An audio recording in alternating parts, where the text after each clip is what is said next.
Alaska, a land of towering giants, endless nights, and secrets buried beneath ice and time. From moose wandering city streets to cats ruling small towns, this frozen frontier defies logic at every turn. But beneath its rugged beauty lies a tapestry of bizarre truths and unbelievable stories. Facts so wild, they sound like tall tales. Get ready to dive into 101 ridiculous facts about Alaska's history, where absurdity meets awe, and the unexpected is the only constant. Buckle up, because in Alaska, normal is just a setting on the dryer. Alaska was purchased from Russia for just $7.2 million in 1867. That's about 2 cents an acre. In 1867, the United States bought a frozen, largely uncharted, vaguely moose-shaped block of tundra from Russia for the equivalent of pocket lint and a couple of gold buttons, $7.2 million, or about 2 cents an acre. 2 cents. That's less than the price of your self-respect after texting your ex. The deal was brokered by Secretary of State William H. Seward, who probably thought he was getting a sweet deal on some Siberian beachfront property. Russia, for their part, basically said, "Take it. We can't even find our own fur traders in it." This was back in the day when land acquisitions were treated like impulse purchases, and Seward went all in. He saw potential. Others saw a freezer aisle with mountains. American newspapers dragged him mercilessly, dubbing the deal Seward's Folly and Seward's Icebox. Critics assumed he had lost his mind somewhere between D.C. and Manifest Destiny. Little did they know, under that vast ice-blanketed landscape were gold, oil, and more natural resources than a Bond villain's lair. But hindsight's only 20/20 if you survive the snowstorms. And speaking of mockery and regrets, for a while, many Americans called the purchase Seward's Folly or Seward's Icebox, thinking it was a frozen wasteland. Imagine buying something so unpopular that entire editorials are written to publicly shame you. That was William H. Seward's life after 1867. Congress had barely inked the deal before people began making ice jokes that wouldn't be out of place in a middle school roast session. They said Alaska was barren, useless, just a frosty void full of polar bears and poor decisions. Seward's Folly, they called it, because apparently giving a man a deal on land and a legacy is punishable by public humiliation. Even the name Seward's Icebox feels like it came from a guy who got frostbite during a camping trip and took it personally. Politicians scoffed, newspapers mocked. The general American public imagined Alaska as a place where dreams and your extremities went to die. Of course, jokes aged poorly once gold was discovered, then oil, then salmon. Suddenly, that frozen wasteland looked less like a mistake and more like a slow-burn jackpot, and all those people who called it a folly, dead wrong. Also just dead, because time works like that. But for now, let's move past reputation meltdowns and into geography that refuses to be modest. Alaska has more coastline than all other U.S. states combined. Imagine all those beaches. Yes, you read that right. Alaska is the insecure overachiever of the coastal world. It has more shoreline than all the other U.S. states combined. That includes California's smug Pacific stretches, Florida's humid retirement beaches, and even Hawaii's volcanic Instagram backdrops. Alaska looked at all of that and said, "Hold my glacier."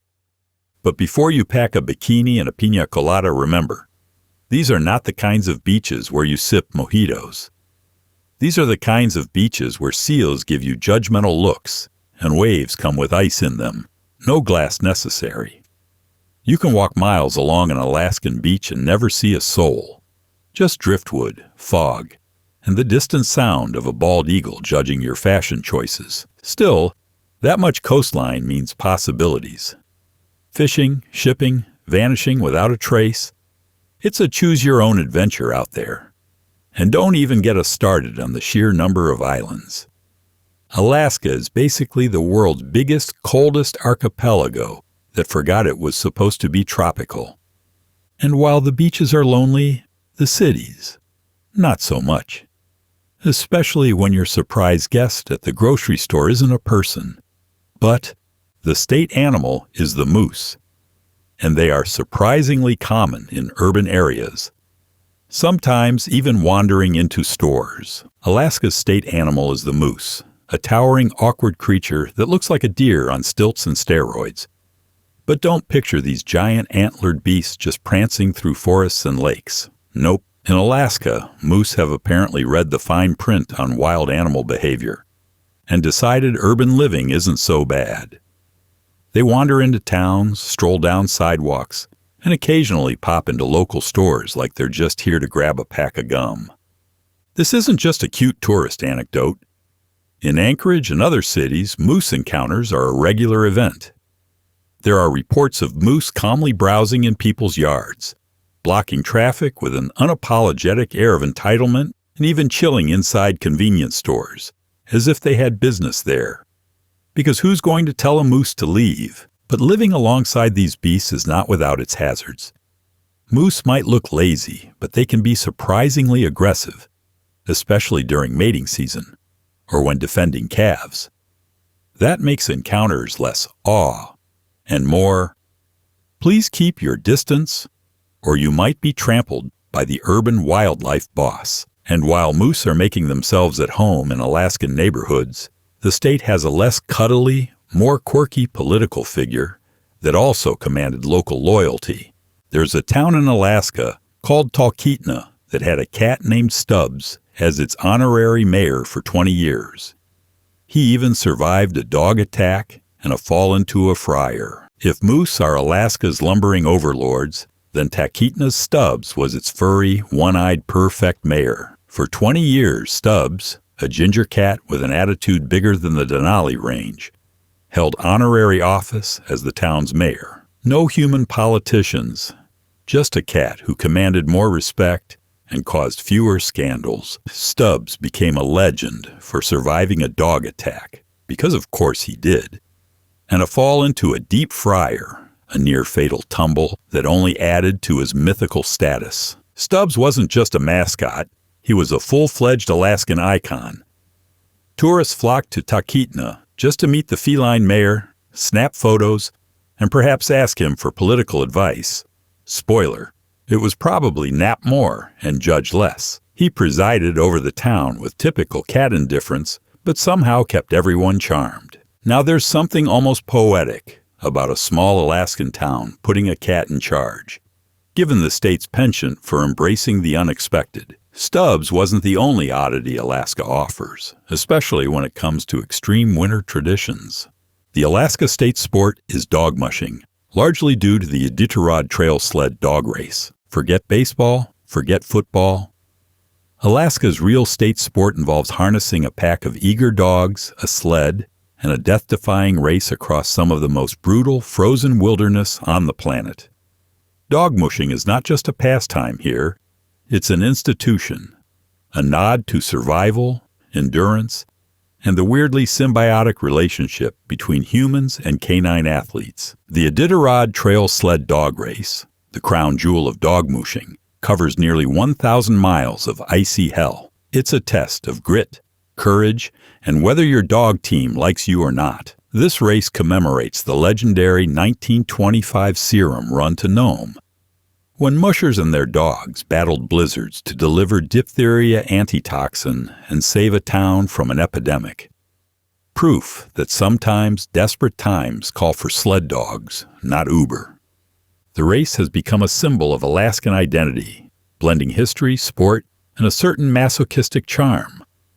Plus, it's the only sport where the fans yell encouragement at dogs more than the human mushers. Dog mushing's influence is everywhere in Alaska, but its legacy also makes you wonder about the extremes people endure, and what else Alaska might throw at the unsuspecting.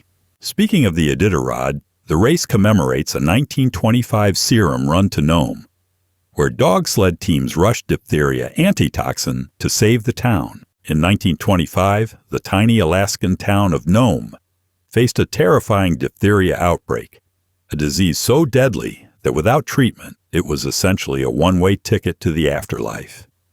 But Nome was cut off from the rest of civilization by snow, ice, and sheer bad luck, meaning no quick delivery of life-saving antitoxin. Enter the heroes of the frozen frontier, dog sled teams. These sled dogs and their mushers embarked on a harrowing relay across nearly 700 miles of brutal Alaskan wilderness in the dead of winter, battling blizzards, frostbite, and sheer exhaustion.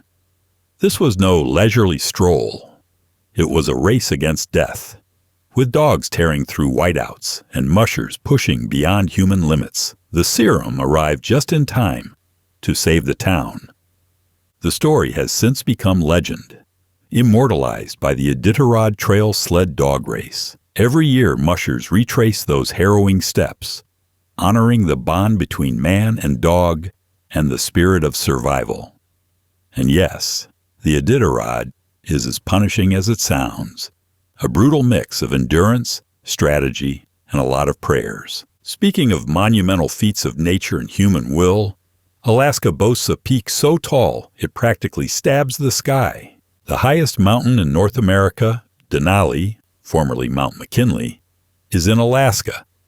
Its summit is over 20,310 feet. Denali is more than just a mountain. It's a colossal titan of rock and ice towering over the Alaskan landscape at a staggering 20,310 feet. That's taller than the Himalayas K2 is popular for, which means climbers who dare to summit Denali aren't just seeking bragging rights. They're flirting with altitude sickness, frostbite, and an existential crisis. Denali is not only the highest peak in North America, but also one of the most difficult to climb due to its extreme weather and remoteness. This isn't your average hiking trail with a Starbucks at the end.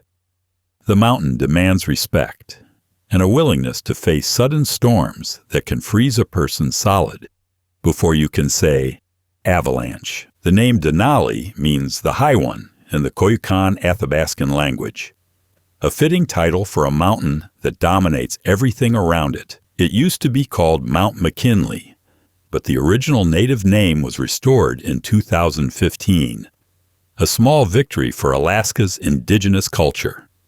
And while Denali reigns supreme in altitude, Alaska also holds a claim on the northernmost point of the United States. Alaska is home to the northernmost point in the United States, Point Barrow. Imagine standing at the northernmost tip of the entire United States, where the sun refuses to set in summer and won't rise in winter, and the air bites so hard it feels like nature itself is mocking your existence. Welcome to Point Barrow, the northernmost point in the U.S., located above the Arctic Circle. Point Barrow, now officially known by its Inupiaq name, Utqiagvik, is a land of extremes, perpetual polar night and midnight sun, relentless cold, and landscapes so barren and beautiful they almost feel unreal. It's a place where ice reigns supreme, and the familiar comforts of lower 48 living are swallowed whole by snow, wind, and silence. People have lived here for thousands of years, adapting in ways that seem impossible to outsiders. Hunting, fishing, and respecting the land are not hobbies but necessities. The remoteness is staggering. This is not a place for weekend warriors or casual tourists. Point Barrow challenges our ideas of habitation and human resilience. But the state's small blue flower manages to survive and even thrive in this harshness. A quiet but stubborn reminder that life persists. The state flower is the forget-me-not, a tiny blue flower that thrives in the Alaskan wilderness. When you think of Alaska's brutal, icy wilderness, a delicate flower probably isn't the first thing that comes to mind. Yet tucked away amidst the snow and tundra is the forget-me-not, Alaska's state flower. And no, it's not a passive plea for attention, but a hardy little survivor. This tiny blue blossom defies the odds by blooming in a landscape where everything else looks like it's auditioning for a survival horror film. The forget-me-not thrives in harsh conditions, symbolizing resilience and a stubborn refusal to be forgotten, much like Alaska itself, which spent years dismissed as a mistake and frozen wasteland. Its delicate petals might seem out of place in a land famous for towering moose and glaciers, but it serves as a poetic reminder that even in the coldest, most desolate places, life finds a way to claw its existence into the light. So while it's easy to imagine Alaska as just ice and bears, the Forget-Me-Not tells us that beauty, endurance, and quiet persistence can flourish anywhere. Kind of like that one friend who insists on wearing sandals in winter. Speaking of towering, persistent natural features, Alaska isn't just home to one impressive mountain. It practically owns the summit leaderboard. Alaska has 17 of the 20 highest peaks in the United States. If mountains were trophies, Alaska would be the braggart who just can't stop winning. Out of the 20 highest peaks in the entire United States, 17 call Alaska home, as if the rest of the country just quietly surrendered to its rocky dominance. These giants aren't just tall. They're stubbornly rugged, wrapped in glaciers and ice fields, and notorious for weather that can flip from sunny to suicidal in an instant. This mountainous supremacy isn't just a bragging right. It's a major reason Alaska's landscape is as dramatic as a soap opera with a snowstorm subplot. These peaks dominate the skyline, challenge the bravest climbers, and feed into Alaska's identity as the last wild frontier. For locals, these mountains are neighbors, adversaries, and playgrounds all at once. And these peaks aren't shy about changing their wardrobes either. Just like a diva at a costume party, the state bird, the willow ptarmigan, changes plumage with the seasons, blending seamlessly into the snowy or summery backdrop. The state bird is the willow ptarmigan, which changes its plumage from brown in summer to white in winter. Meet the willow ptarmigan, Alaska's feathered fashion chameleon. This bird doesn't just sport one look. It's a seasonal shapeshifter, rocking brown feathers during the brief Alaskan summer and donning a full white ensemble when winter arrives.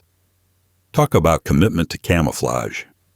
It's like nature's version of a spy changing disguises on the fly to avoid detection. This drastic wardrobe change isn't for style points, but survival. In summer, the brown feathers help the ptarmigan blend into the tundra's scrub and dirt, while in winter, the white feathers turn it almost invisible against snow and ice, helping it avoid becoming someone else's dinner. It's a masterclass in adaptive evolution, wrapped up in a compact, plump bird that can survive temperatures that would turn most animals into popsicles. The willow ptarmigan embodies Alaska's relentless need to adapt, a tiny symbol of resilience amid a world where the weather never plays fair. It might be cute, but it's built for the long haul, much like Alaska's darker wartime secrets, when the state's remoteness suddenly became a strategic liability.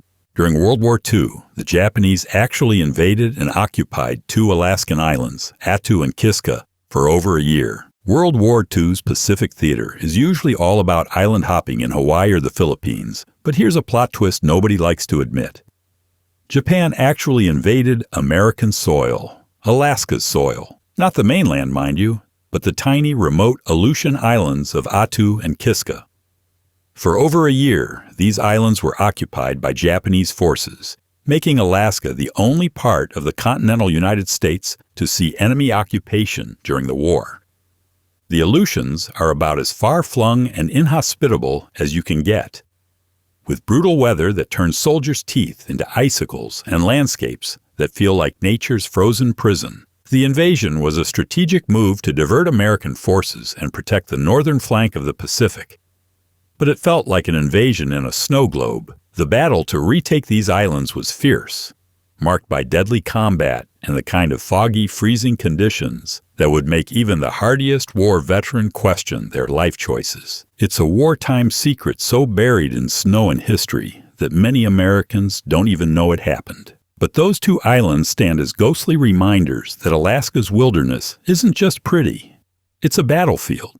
And while Alaska's weather and landscape can kill soldiers, it also produces extremes in temperature that would make even the toughest soldier shiver. Fairbanks, Alaska, can experience temperatures ranging from over 90 degrees Fahrenheit in summer to negative 60 degrees Fahrenheit in winter. Fairbanks, Alaska, is the ultimate home of mood swings in terms of weather. Imagine sweating buckets under a surprisingly hot 90-plus degree summer sun, only to have the thermometer plunge to a soul-crushing negative 60 degrees in winter. That's a temperature swing of 150 degrees. A variation so extreme, it's almost like the weather is mocking residents for living there. During the summer, the sun barely sets, giving locals the chance to fry burgers and question their life choices at midnight. Then, in winter, the sun barely rises, and the cold creeps into every crack, freezing eyelashes and turning breath into visible steam clouds. That kind of temperature range makes Fairbanks a place of extremes, where summer shorts and parka jackets share shelf space in closets. The human body is not designed for this kind of emotional thermostat. Residents have learned to adapt. Layers, endless coffee, and a surprising tolerance for chaos. Fairbanks weather is an essential character in Alaska's story. Brutal, unpredictable, and completely unapologetic. Speaking of monstrous creations that defy belief, Alaska's vegetable growing skills have produced some seriously ridiculous giants. The Alaska State Fair has grown some truly giant vegetables, including a 138-pound cabbage and a 35-pound broccoli. Alaska's short, intense summers may not seem ideal for growing produce, but the State Fair has been showcasing some botanical beasts that would make any garden gnome nervous. Among the contenders for most absurd vegetable are a cabbage tipping the scales at 138 pounds and a broccoli weighing in at 35 pounds. Harvests so large they could feed a small army, or at least an entire family that forgot to grocery shop for a month. These giant vegetables are not just agricultural anomalies, they're trophies of stubbornness. Given Alaska's brief growing season, these monsters emerge thanks to a combination of long summer daylight hours and the fierce dedication of local gardeners who treat their plots like competitive sport. The short, intense sun feeds the plant's energy that turns regular-sized vegetables into veggie behemoths, as if the plants are trying to compensate for the cold with sheer size. It's a reminder that in Alaska, even nature refuses to play by conventional rules. And while giant vegetables are impressive, they pale in comparison to how close Alaska really is to the top of the world. The North Pole, the real one, is closer to Alaska than it is to many other parts of the world. When you think North Pole, you probably picture a red-suited man with a penchant for chimney diving, not a real geographic location with its own GPS coordinates. But here's a fun, cold fact. The actual geographic North Pole is closer to Alaska than to most other inhabited places on Earth. That's right, Alaska holds bragging rights to being the closest U.S. gateway to the top of the planet. A frozen point where every direction is south, and the sun sometimes refuses to rise or set for months. This proximity isn't just a quirky trivia nugget. It means that Alaskans get a front row seat to some of the most extreme natural phenomena on Earth. The Arctic Circle slices right through northern Alaska, creating a place where day and night play a dizzying game of hide and seek, with 24 hours of daylight in summer and 24 hours of darkness in winter. It's an environment so harsh that it both humbles and fascinates, where polar bears outnumber people, and the concept of cold is constantly redefined. It also begs the question, if you're so close to the North Pole, why isn't Alaska freezing all year round? Well, that's because the real drama lies just beneath the surface, in places like Barrow. Barrow, Alaska, now Utqiagvik, experiences 80 days of continuous sunlight in summer and 67 days of continuous darkness in winter. Barrow, officially renamed Utqiagvik, is Alaska's northernmost town and one of the most extreme places on Earth when it comes to sunlight. Imagine 80 straight days where the sun hangs stubbornly above the horizon, bathing the tundra in what must feel like a cosmic all-nighter. That's the Arctic summer in a nutshell. Then, as the year flips its calendar, the opposite happens. 67 days of pure, uninterrupted darkness, where the only light comes from the moon, stars, or the ethereal glow of the aurora borealis. These extremes have a profound effect on life in Utqiagvik. People adjust their schedules, their moods, and their traditions to survive a natural rhythm that defies logic for most of the world. It's a place where circadian rhythms throw in the towel, and both animals and humans adapt in fascinating ways. Some residents even call it polar madness, but it's just another day in the Arctic. The sun's stubborn schedule in Barrow is just one of many wonders Alaska boasts. But it's also a hint at the state's complex relationship with ice and glaciers. A world that's constantly moving, melting, and reshaping itself. Alaska has more active glaciers than any other state. When it comes to glaciers, Alaska doesn't just compete. It wins with a cold, unyielding grip. The state boasts more active glaciers than any other place in the United States, sprawling over thousands of square miles like giant frozen rivers inching their relentless way down mountainsides. These glaciers are not museum pieces. They're living, breathing monsters of ice that carve valleys, crush trees, and occasionally produce dramatic calving events, when massive chunks break off and plunge into fjords, with a noise loud enough to rattle your bones. This is a land where the ice never really goes away. It just rearranges itself, sometimes slowly grinding forward, sometimes retreating, but always reminding anyone who dares visit that nature here plays by rules written in ice and time. The glaciers shape Alaska's landscape, ecosystems, and even its weather patterns, feeding rivers and creating habitats for wildlife that thrive in cold conditions. But here's the catch. These glaciers are sensitive to the warming world. While they are symbols of frozen endurance, many are retreating, melting, and shrinking at alarming rates. A quiet but powerful reminder that even the coldest places are vulnerable. Speaking of water, you might want to grab a boat before we talk about the staggering number of lakes Alaska claims as its own. There are more than 3 million lakes in Alaska. You could visit a different one every day for over 8,000 years. If you ever dreamed of being a professional lake hopper, Alaska is your paradise, and then some. With over 3 million lakes sprinkled across its vast landscape, this state is basically the world's most epic water-themed playground. Imagine spending your whole life visiting a different lake every single day. You'd need over 8,000 years to see them all. That's longer than most empires last, and certainly longer than your average streaming binge. These lakes vary from tiny, crystal-clear ponds to massive glacier-fed bodies of water that could swallow cities whole if you had the nerve to build near them. Some are so remote and untouched that the only visitors are the local wildlife, and a few intrepid adventurers with a taste for freezing temperatures and mosquito swarms the size of small planets. With all that fresh water, it's no surprise Alaska has some serious fishing cred. But lakes are more than just fish bars. They're mirrors reflecting endless skies, playgrounds for wildlife, and sometimes the stage for mysterious sightings. More on that later. In a state this big, lakes are a way of life, a natural wonder that's as humbling as it is vast. Speaking of vast, Alaska also proudly hosts the largest national park in the United States, and it's a beast that makes Switzerland look like a backyard. The largest national park in the United States, Wrangell St. Elias, is in Alaska and is larger than Switzerland. When it comes to national parks, size really does matter. And Alaska's Wrangell St. Elias National Park throws down the gauntlet hard. This sprawling wilderness covers over 13 million acres, making it the largest national park in the United States.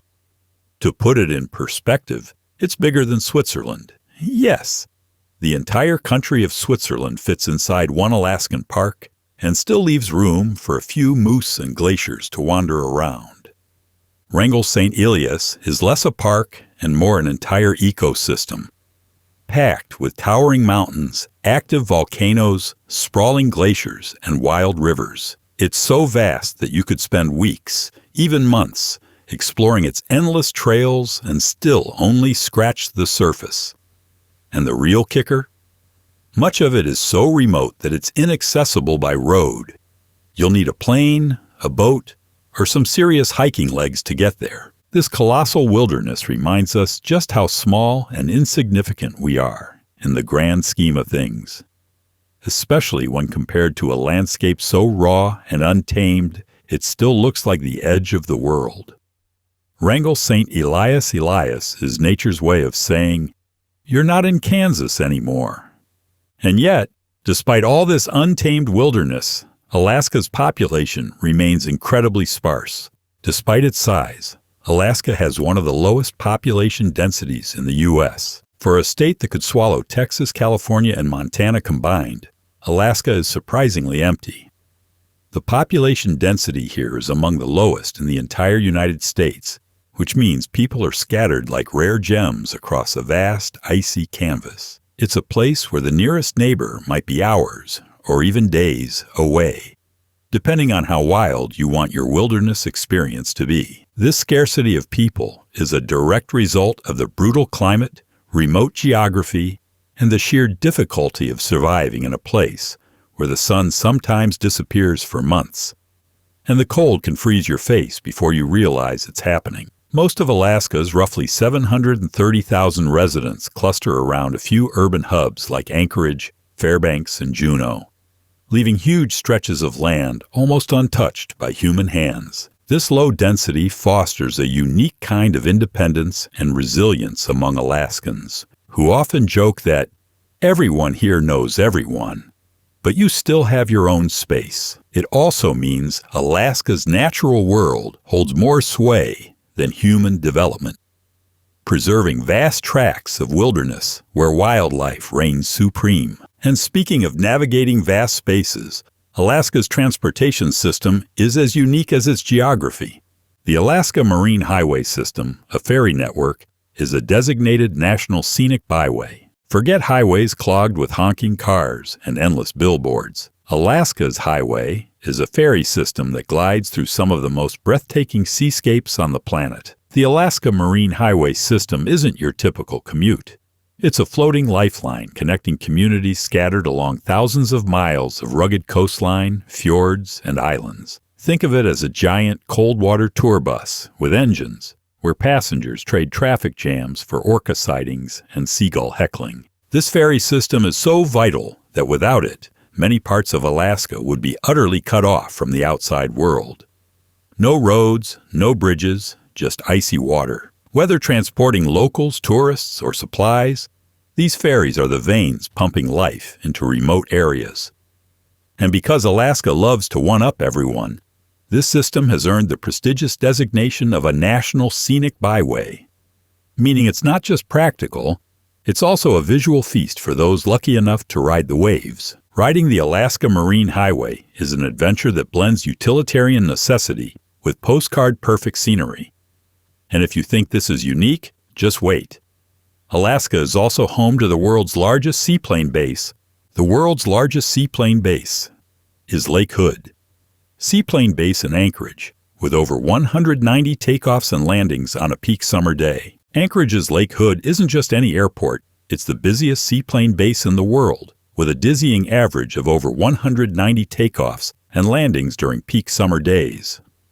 That's more action than a Hollywood blockbuster, except it's real pilots skimming over water, dodging waves, and navigating Alaska's famously unpredictable weather. This is a place where planes don't need runways. They take off and land on water, turning lakes into airstrips. Seaplanes are essential in Alaska's vast and rugged terrain.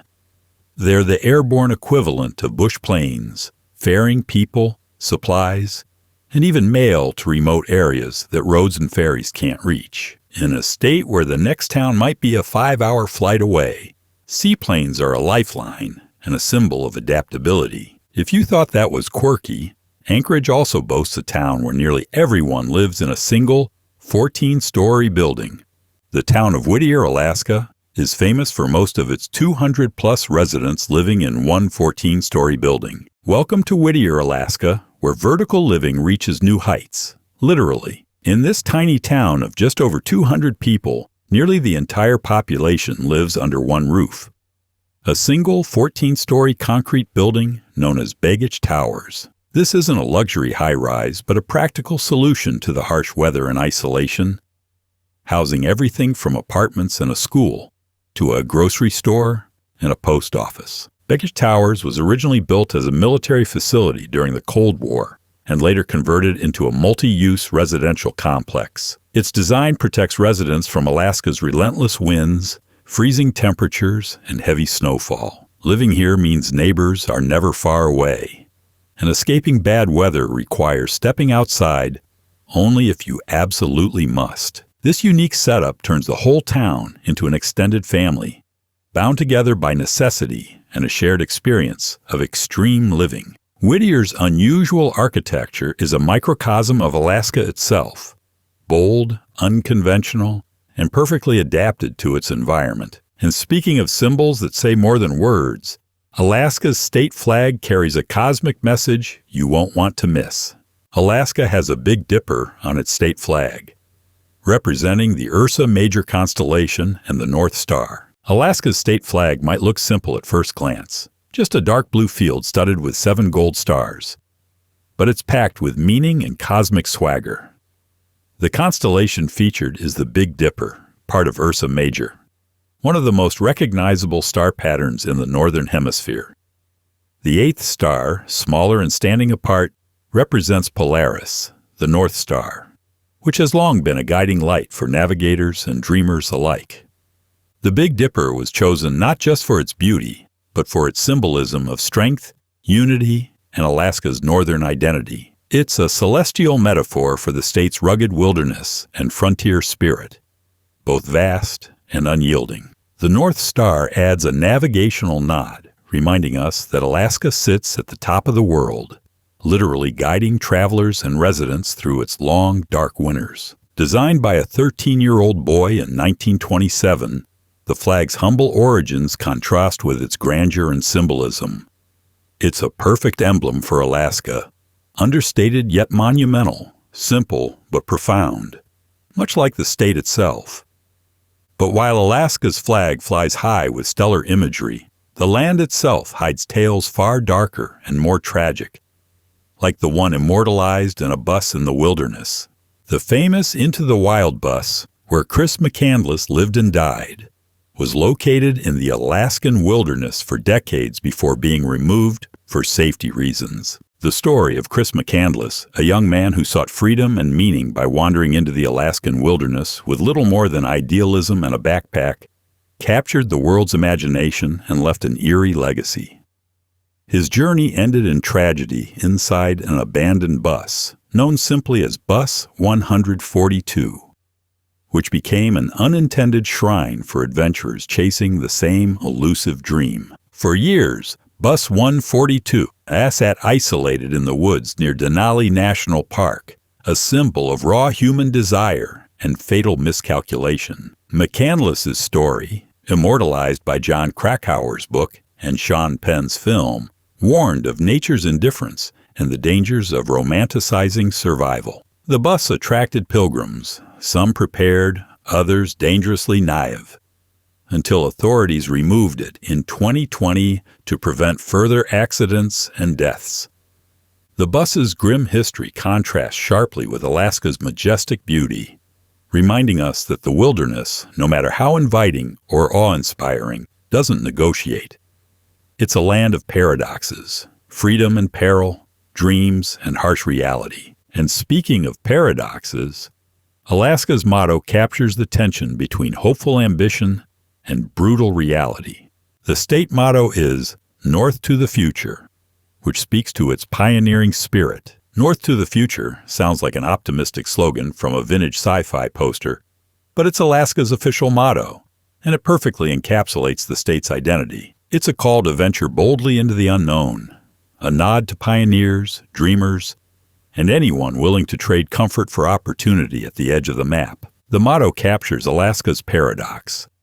It's a place where the future feels simultaneously promising and uncertain, shaped by untamed wilderness, abundant resources, and a fierce, independent spirit. To head north is to embrace challenge, risk, and the possibility of reinvention. But north to the future also echoes the irony baked into Alaska's history, from the mocked Seward's Folly to booming oil discoveries, from harsh winters to the hope of a better life. It's a motto that suggests both progress and resilience, ambition and humility. And as we look forward, we can't forget where it all began, with the first permanent European settlement in Alaska.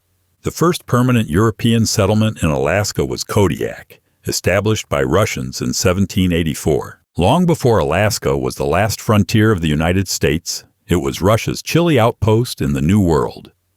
Kodiak, founded in 1784, holds the dubious honor of being the first permanent European settlement in Alaska. Imagine a ragtag band of Russian fur traders, explorers, and hopeful settlers stumbling onto the rocky island, squinting into the fog and deciding, yeah, this is livable. Maybe. Kodiak quickly became a center for the fur trade, particularly sea otter pelts, which were so prized that they fueled entire empires. The Russians built forts, churches, and trading posts, clashing and mingling with indigenous peoples in a mix of cooperation, conflict, and cultural exchange. Kodiak's establishment marked the beginning of Alaska's complicated colonial history, far from the simple, untouched wilderness narrative. While Kodiak may seem remote today, it was once a bustling hub connecting the vast Alaskan coast to the wider world. This legacy of exploration, exploitation, and survival set the stage for Alaska's eventual handoff from Russia to America, though it would take nearly a century and some cold political calculating. Speaking of cold political calculating, enter the behemoth that changed Alaska's modern landscape. The Alaska Pipeline, completed in 1977, stretches over 800 miles and cost $8 billion to build. The Alaska Pipeline is the giant metallic snake slithering over 800 miles across the frozen tundra.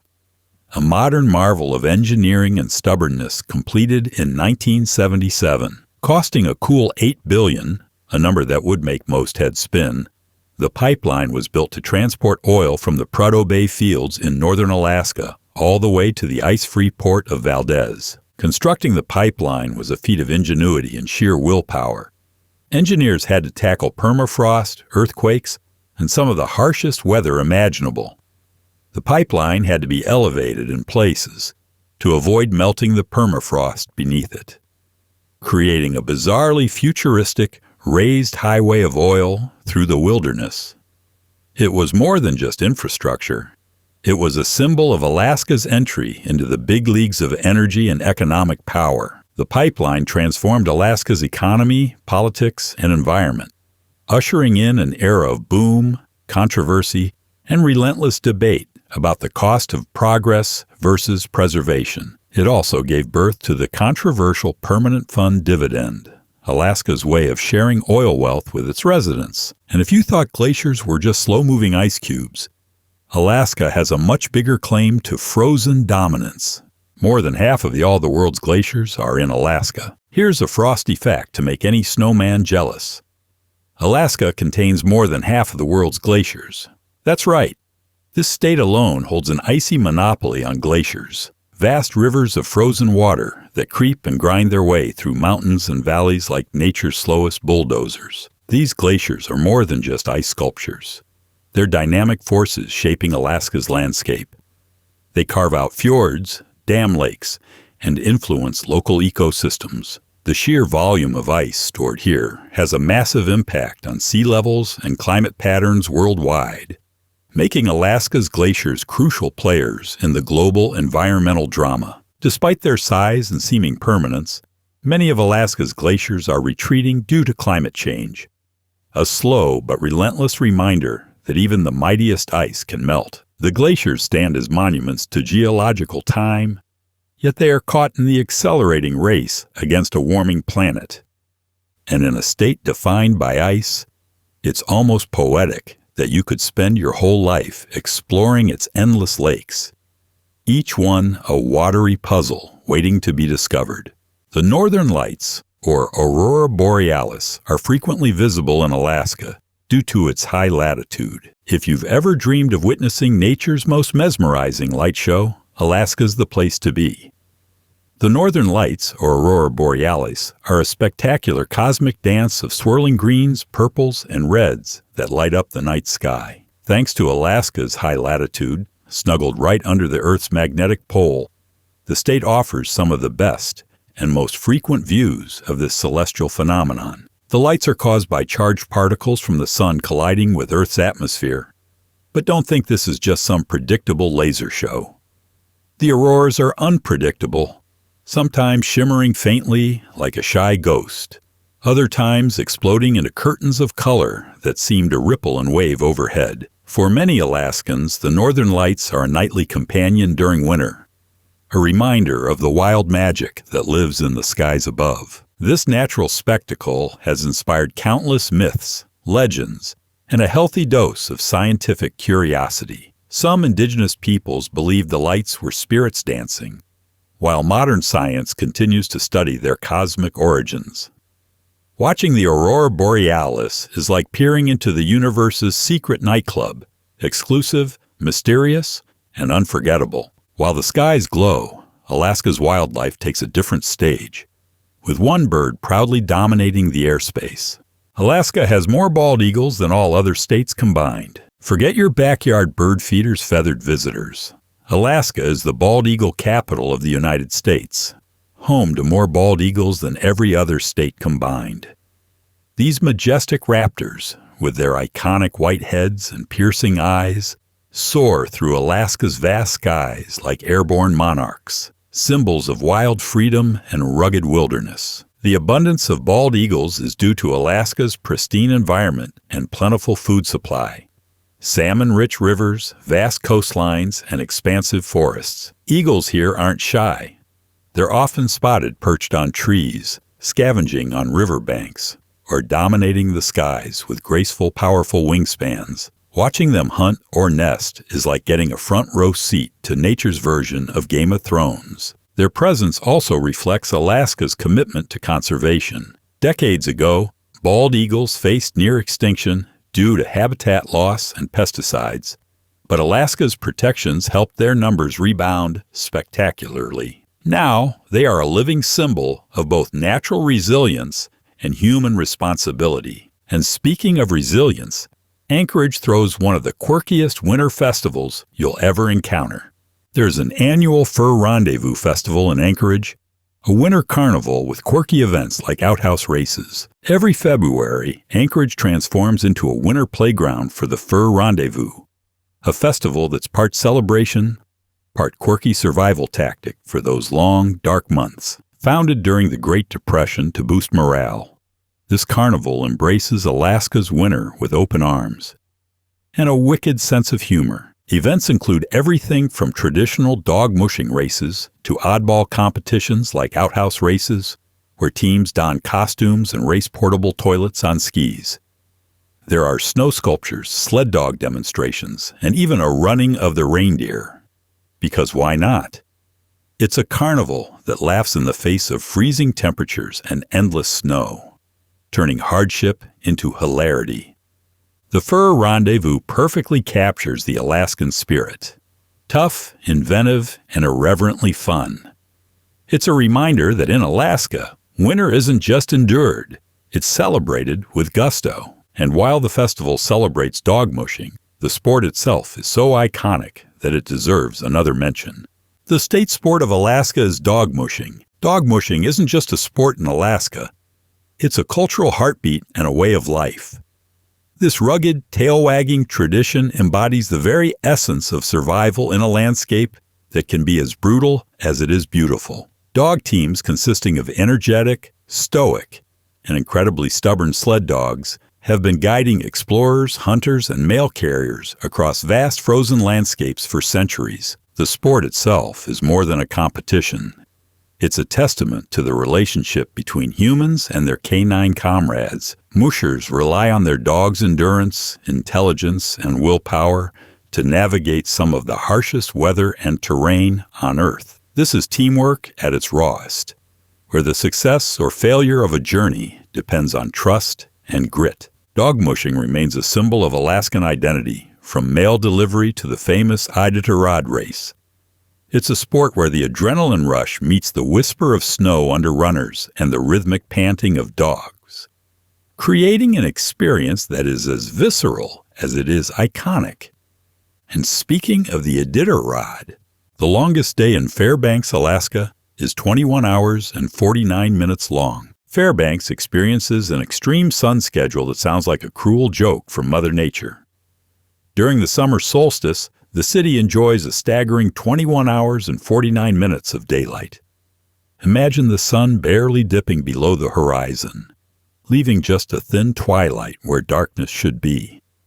It's as if the day simply refuses to end, giving residents the challenge of convincing their bodies to rest when the world insists on shining bright. This phenomenon, caused by Fairbanks' high latitude, means people experience almost continuous daylight, which has strange psychological and social effects. Locals learn to adapt by investing in blackout curtains, following strict sleep routines, and sometimes questioning their own sanity. That much sunlight fuels everything from outdoor festivals to oddball midnight baseball games, where players swing bats under skies that look like dusk but feel like high noon. But just as extremes in daylight exist, so do the stark opposites. The shortest day in Fairbanks, Alaska, is 3 hours and 42 minutes long. If the longest day sounds exhausting, the shortest day in Fairbanks makes you feel like you're living inside a cave. In the dead of winter, the sun barely graces the horizon for 3 hours and 42 minutes. That's it. Less than 4 hours of weak, pale sunlight to endure a month of bone-chilling cold and endless darkness. This brutal sun schedule leads to something called the polar night effect, where the majority of the day is spent in dim twilight or complete darkness. Seasonal affective disorder spikes, and the city slows down, embracing indoor life, heavy meals, and the warm glow of community gatherings. The challenge is psychological as much as physical. Residents learn to find light in small moments, whether it's the glow of the northern lights or the warmth of shared stories. Fairbanks' sun extremes create a rhythm of life that's as relentless and unpredictable as Alaska itself. And amid this unpredictable rhythm, Alaska's seafood industry thrives, fed by its vast coastal bounty. Alaska produces more than half of the United States' seafood. If you thought Alaska's main contribution to America was just its wild landscapes and endless snow, think again. The state is a colossal seafood factory, producing over half of all the seafood consumed in the United States. That's right, whether it's salmon, crab, halibut, or cod. Chances are your dinner plate has a little Alaskan saltwater magic sprinkled on it. Alaska's massive coastline and cold, nutrient-rich waters create the perfect environment for thriving fish populations. From commercial fishing boats that look like miniature arks braving icy seas, to local fishermen casting nets and lines by hand, the seafood industry is a vital lifeline for both the economy and culture. It's hard to overstate just how integral fishing is to Alaskan life. It supports thousands of jobs, sustains native communities, and feeds millions across the country. But it's not just about quantity. The quality and sustainability of Alaska's fisheries are a point of pride. Strict regulations and natural conditions help keep the stocks healthy, making Alaska a model for responsible fishing practices. Plus, the fish here just taste better, probably from all that fresh mountain runoff and cold water swimming. And while the fish feast below water, the forests boast their own giant champions. The state tree is the Sitka spruce, one of the largest spruce species in the world. The Sitka spruce stands tall and proud as Alaska's official state tree, and for good reason. This giant conifer is one of the largest spruce species in the world, with some individuals reaching heights of over 200 feet. Imagine a tree so tall it makes a 20-story building look like a garden shrub. It's not just a tree, it's a natural skyscraper of the forest. The Sitka spruce thrives in Alaska's coastal rainforests, where the wet, temperate climate allows it to grow big and strong.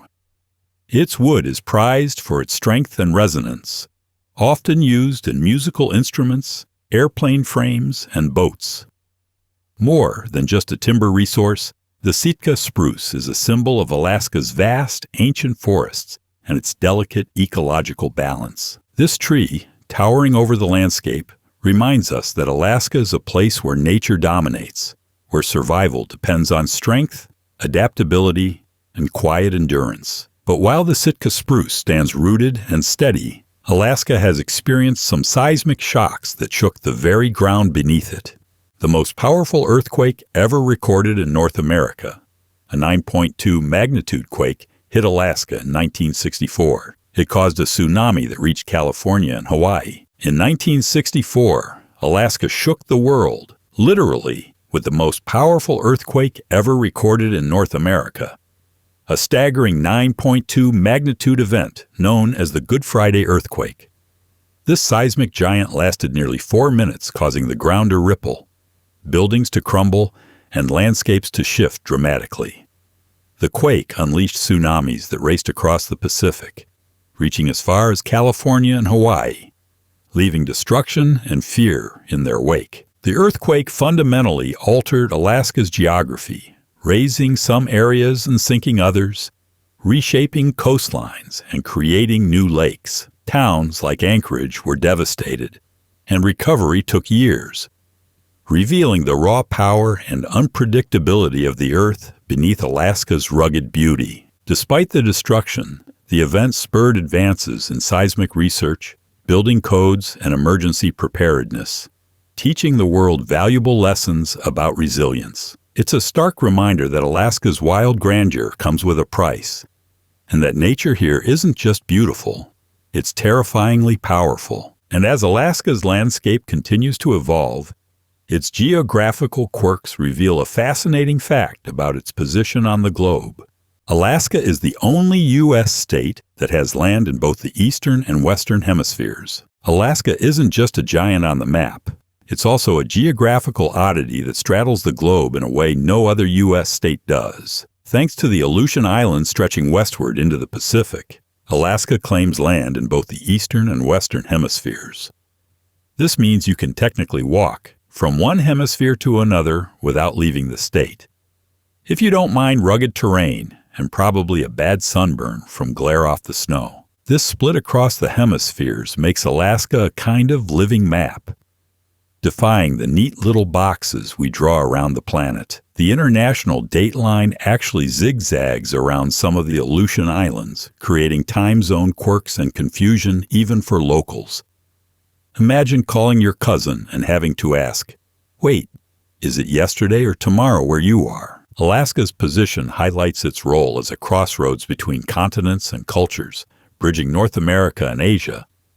It's a reminder that the state isn't just vast, it's fundamentally global, a place where geography plays by its own rules. And speaking of gems in the landscape, Alaska's official state gem is not what you might expect. The state gem is jade, and it's even found in rivers. When you think of Alaska's treasures, oil or gold might come to mind. But the official state gem is actually jade, an enduring symbol of strength, beauty, and mystery. Jade isn't just hidden deep in the mountains or secret caves. It can even be found washed up in rivers, shimmering in green hues that range from soft mint to deep forest. Jade has been cherished by Alaska's indigenous peoples for thousands of years, carved into tools, jewelry, and ceremonial objects. Its toughness and beauty made it a prized material, a natural masterpiece formed under intense geological pressure over millions of years. Today, jade remains popular among collectors and artisans, symbolizing Alaska's rich natural heritage. Finding jade in the wild is like stumbling onto nature's hidden stash of emeralds, and it embodies the rugged elegance that defines Alaska itself, raw, enduring, and a little bit mysterious. Of course, when it comes to Alaska's ruggedness, it's not just nature demanding a toll. The state's tax policies also make it a unique outlier in the U.S. Alaska is the only state that does not charge state sales tax or individual income tax. Alaska has a reputation for rugged independence, and its tax system reflects that spirit perfectly. It's the only state in the U.S. that doesn't charge a state sales tax or individual income tax. For residents, that means more of their paycheck stays in their pocket, unless, of course, they're paying federal taxes, which nobody escapes. This tax-free status isn't just about generosity or a libertarian dream. It's largely funded by Alaska's vast natural resource wealth, especially oil revenues. The state uses its earnings from oil to cover public services, infrastructure, and even hand out annual dividends to residents through the Permanent Fund. a unique program that shares the wealth with everyone. While the lack of taxes sounds like a dream, it also means Alaska relies heavily on fluctuating oil prices, making its budget a roller coaster ride. This financial quirk reflects Alaska's broader paradox. A place where nature's riches bring both blessing and instability. And speaking of things that surprise you on Alaskan roads, the state has some of the most literal wildlife crossings you'll ever see. Anchorage has a moose crossing warning on some of its street signs. If you're driving through Anchorage, you might expect the usual deer crossing signs, but instead, you'll see warnings featuring an animal that looks like it was designed by a committee of awkward giants, moose. Anchorage, the largest city in Alaska, has moose crossing signs scattered throughout, and for good reason. Moose don't just live in the wild here. They casually wander into urban neighborhoods, parking lots, and sometimes even through store entrances, as if they own the place. Which, in some twisted way, they kind of do. These massive creatures, standing nearly 7 feet tall at the shoulder and weighing over 1,000 pounds, are both majestic and menacing. While they might look like oversized, fuzzy pets, moose can be dangerous, especially during mating season, or when startled by cars and pedestrians. The signs aren't just cute tourist attractions, they're serious warnings, because collisions with moose can be deadly for both human and animal. Driving in Anchorage means keeping your eyes peeled for these massive road blockers who seem to believe that traffic laws do not apply to them. Moose crossings add an unexpected wild twist to city life, reminding everyone that Alaska's wilderness isn't far away. It's right next door. And speaking of towns with unexpected twists, Palmer has its own unique backstory. The town of Palmer, Alaska, was founded as a New Deal agricultural colony in the 1930s. Palmer might seem like just another small town nestled among the Alaskan wilderness, but its origins are deeply rooted in one of America's most ambitious social experiments. During the Great Depression, the U.S. government launched the New Deal, aiming to pull the country out of economic despair. As part of this plan, Palmer was established in the 1930s as an agricultural colony, designed to give struggling farmers a fresh start in the fertile Matanuska Valley. The idea was bold: move families from the lower 48 states to Alaska, where they could grow crops and build a new life. This wasn't just farming, it was pioneering. Settlers faced harsh weather, isolation, and the challenge of transforming wild land into productive farmland. Some succeeded, turning Palmer into a breadbasket for the region, while others were overwhelmed by the unforgiving environment. Today, Palmer honors this legacy with agricultural fairs and a strong community spirit that celebrates resilience and innovation. The town stands as a living testament to Alaska's complex blend of rugged wilderness and determined human endeavor, a place where government policy, dreams, and survival intersected in the most unlikely of places. And if you're wondering what locals call the rest of the country, the answer is as straightforward as it is telling. Alaskans have a unique term for the lower 48 states, outside. In Alaska, the rest of the United States isn't just away or somewhere else. It's simply known as outside. This term encapsulates the cultural and geographical gulf between Alaska and the other 48 states, a way for Alaskans to assert their distinct identity and highlight just how different life is up north. Outside is a loaded word that carries connotations of separation and difference. It's not just about physical distance. It's about lifestyle, climate, values, and sometimes even attitudes. Alaskans joke that if you're from outside, you probably don't understand the realities of living with 6 months of darkness, unrelenting cold, or the delicate dance of coexistence with wildlife that might wander into your living room. This term also hints at a protective pride, a way for residents to draw a clear line between themselves and the rest of the country. It's an inside joke, a badge of honor, and sometimes a subtle warning to newcomers that life here demands respect for the wild and the weird. Alaska is known for its bush planes, small aircraft essential for transportation in remote areas. Forget about highways or subways. Alaska's rugged, sprawling wilderness has its own form of public transit: bush planes. These small, hardy aircraft are lifelines for thousands of remote communities scattered across the state's untamed landscape, often unreachable by road or ferry. Think of them as airborne lifeboats, shuttling people, supplies, mail, and even emergency services where no other transportation can reach. Bush planes are designed to land on anything, from gravel bars to frozen lakes, making them perfect for Alaska's unpredictable terrain and weather. Pilots who fly these planes aren't just pilots. They're adventurers, thrill seekers, and sometimes lifelines for people living at the edge of the world. In a state where communities can be isolated for months by snow or floods, bush planes are essential, creating a patchwork of connections that stitch together Alaska's vast wilderness. Without them, much of Alaska would be completely cut off. A reminder that ingenuity and grit are just as vital as natural resources here. From the air to the sea, Alaska's Aleutian Islands stretch farther than you might imagine. The Aleutian Islands, part of Alaska, stretch for 1,200 miles into the Pacific Ocean. Alaska's Aleutian Islands are a chain of more than 300 volcanic islands that arc westward from the mainland into the North Pacific Ocean, stretching an astonishing 1,200 miles. This chain of islands is so long that it crosses the international dateline, meaning some Aleutians are technically a day ahead of others. Imagine that family reunion. These islands are remote, rugged, and wild, home to fierce storms, active volcanoes, and wildlife that thrives in extreme conditions. The Aleutians are famous for their strategic military importance during World War II and for their role as a bridge between North America and Asia. Despite their isolation, the islands support vibrant communities that rely on fishing, hunting, and a deep connection to the natural world. Navigating the Aleutians is a test of endurance, with rough seas, unpredictable weather, and landscapes that demand respect. The Aleutian chain exemplifies Alaska's wild character.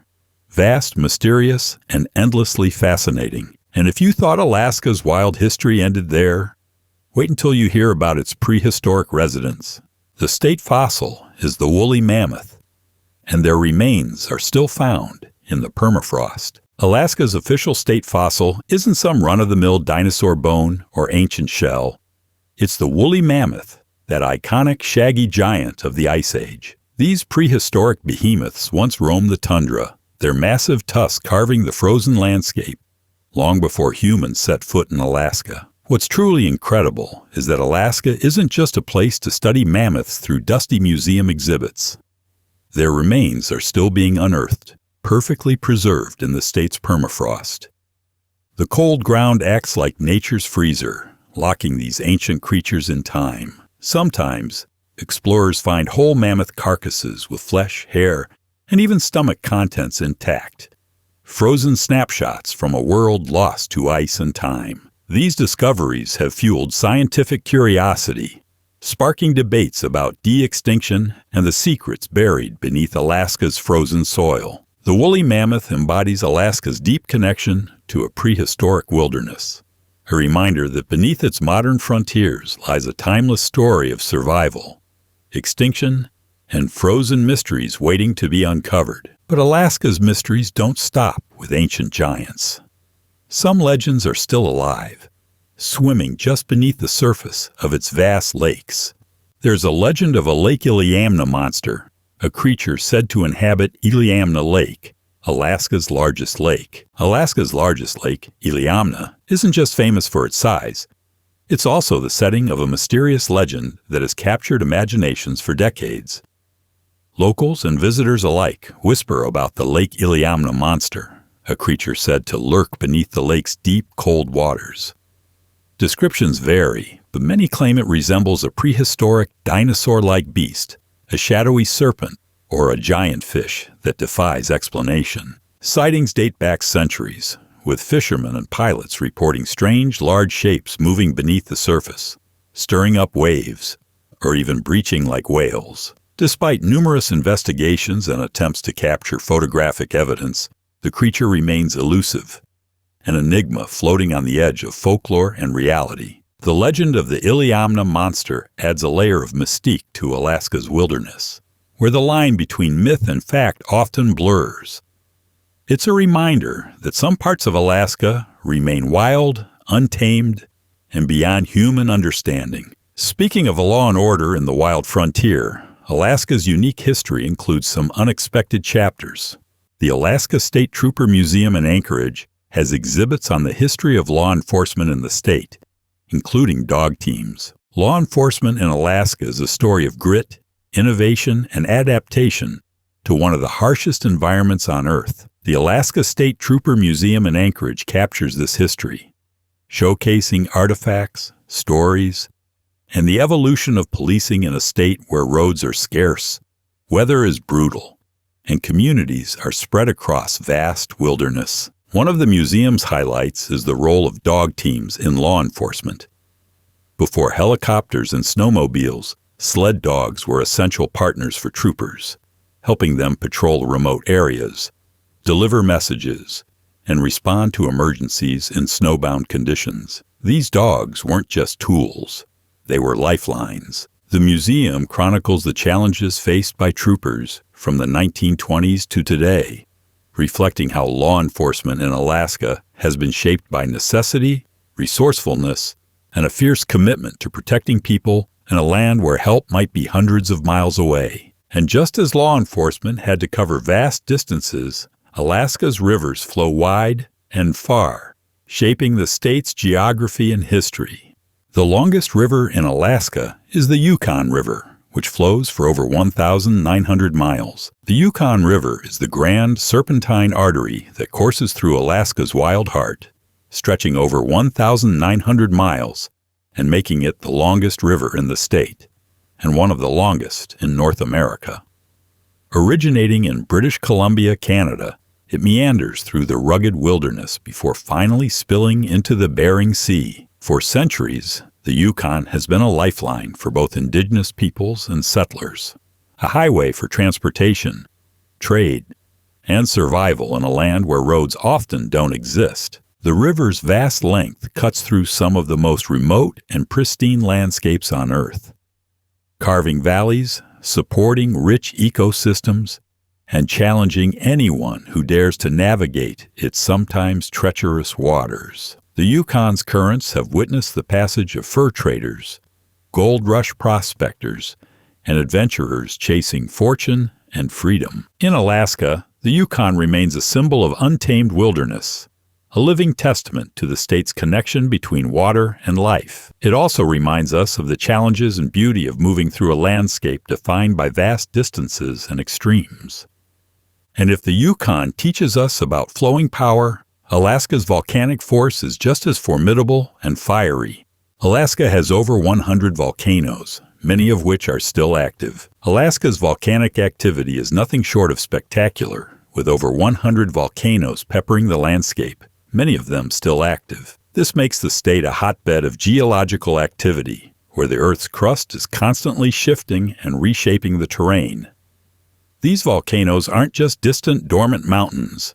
They're living forces, capable of explosive eruptions that send ash clouds high into the atmosphere and reshape the environment in moments. The Aleutian Islands in particular are home to many of these volcanoes, forming part of the Pacific Ring of Fire. This constant tectonic activity means Alaska is one of the most seismically dynamic places on Earth. Volcanic eruptions have shaped local ecosystems, created new landforms, and even affected global climate temporarily. Alaska's volcanoes are a reminder that beneath its icy, frozen exterior lies a planet still very much alive, sometimes with a fury that's as beautiful as it is terrifying. They embody the paradox of Alaska itself, serene wilderness shaped by untamable power. And while volcanoes loom, some of Alaska's quirkiest towns tell a different story of survival and humor. The town of Chicken, Alaska, got its name because the early gold miners couldn't spell ptarmigan. If you think naming a town is straightforward, think again. Chicken, Alaska, got its name because early gold miners couldn't agree on how to spell ptarmigan, a local bird with a tricky name full of silent letters, Rather than risk embarrassing spelling bees, they opted for something simpler and more fun. Chicken. Yes, chicken. This tiny Gold Rush-era town is a quirky piece of Alaskan history, standing as a testament to the colorful characters who braved the frontier with grit and a sense of humor. Despite its small size and remote location, Chicken embraces its oddball name with pride, turning it into a tourist attraction complete with chicken-themed souvenirs and festivals. Chicken exemplifies Alaska's penchant for embracing the absurd and making it work. Because when you're surrounded by wilderness and unpredictable weather, sometimes you just need a good laugh. And if Chicken thrives on quirky survival, Alaska's Permanent Fund Dividend takes survival in a whole different direction.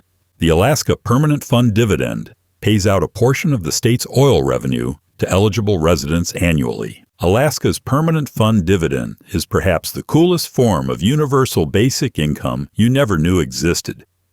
Funded by the state's oil revenue, this program pays eligible residents an annual dividend, a literal check in the mail, usually arriving in the fall. Think of it as Alaska's way of sharing the wealth, like a giant thank you note written in cold, hard cash for living in the last frontier. The dividend amount varies year to year, depending on oil prices and fund performance.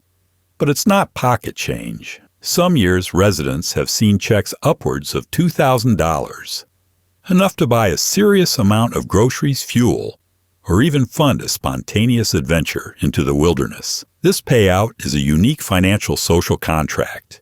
Live here, endure the winters, respect the land, and Alaska rewards you. The fund was established in 1976, an ambitious idea born from the state's newfound oil boom, aiming to protect future generations from boom and bust cycles. It's a rare example of a state directly redistributing natural resource wealth to its people.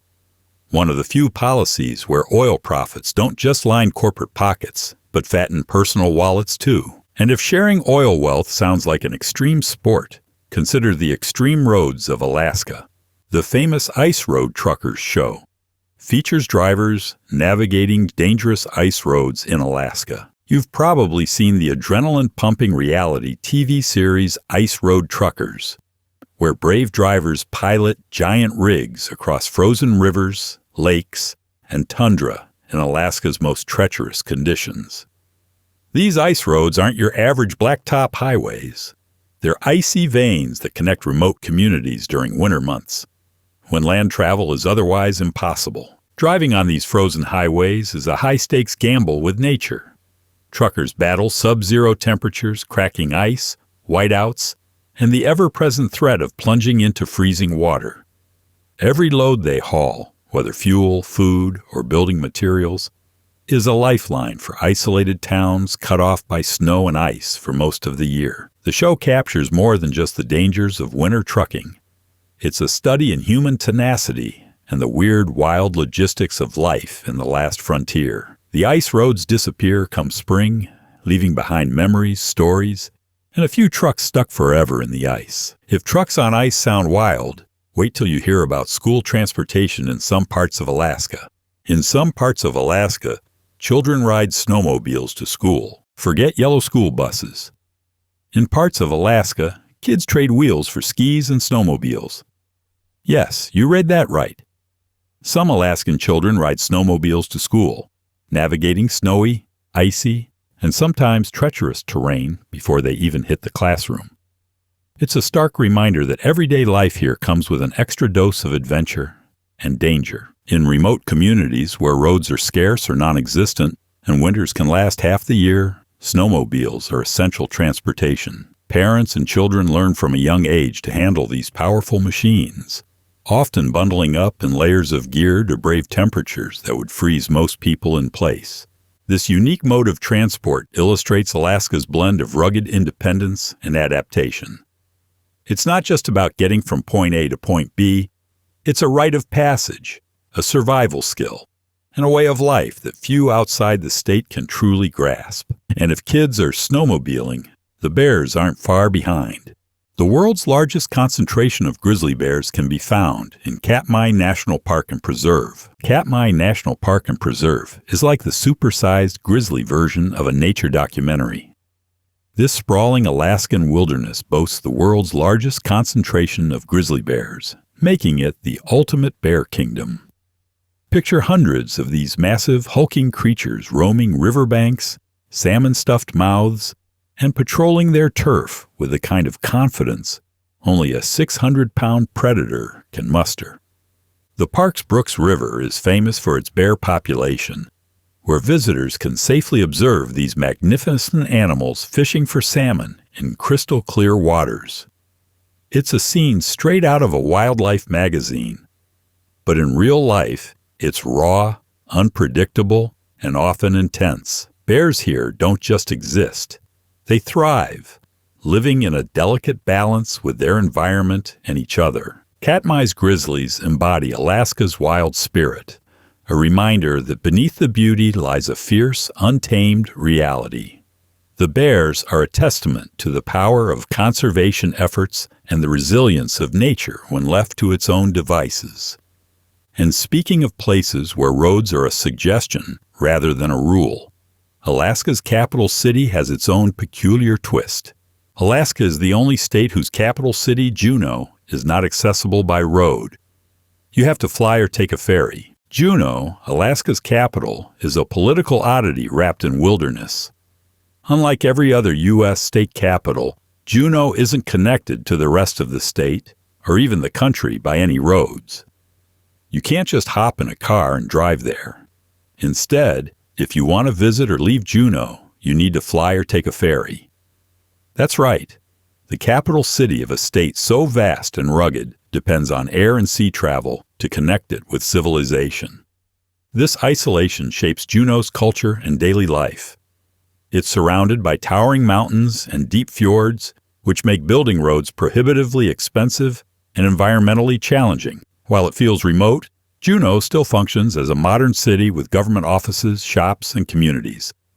But getting there is an adventure in itself. Juneau's roadless status symbolizes Alaska's unique geography and the challenges of governance in a land where nature often calls the shots. And speaking of endurance, Alaska's official sport deserves its own special shout-out. The state sport is dog mushing.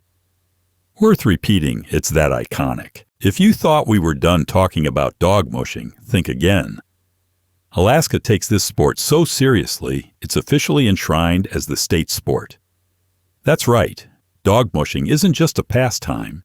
It's a cultural institution, a badge of honor, and a living connection to Alaska's past and present. Dog mushing represents the ruggedness, teamwork, and grit required to survive and thrive in the Alaskan wilderness. Whether it's delivering mail in remote areas, racing in the legendary Iditarod, or simply bonding humans to dogs in an unbreakable partnership, dog mushing captures the heart of the state's identity. It's a sport that's both brutal and beautiful, demanding respect for the dog's endurance and the musher's skill. It's the kind of tradition that defies modern convenience and celebrates a way of life that's raw, real, and deeply Alaskan.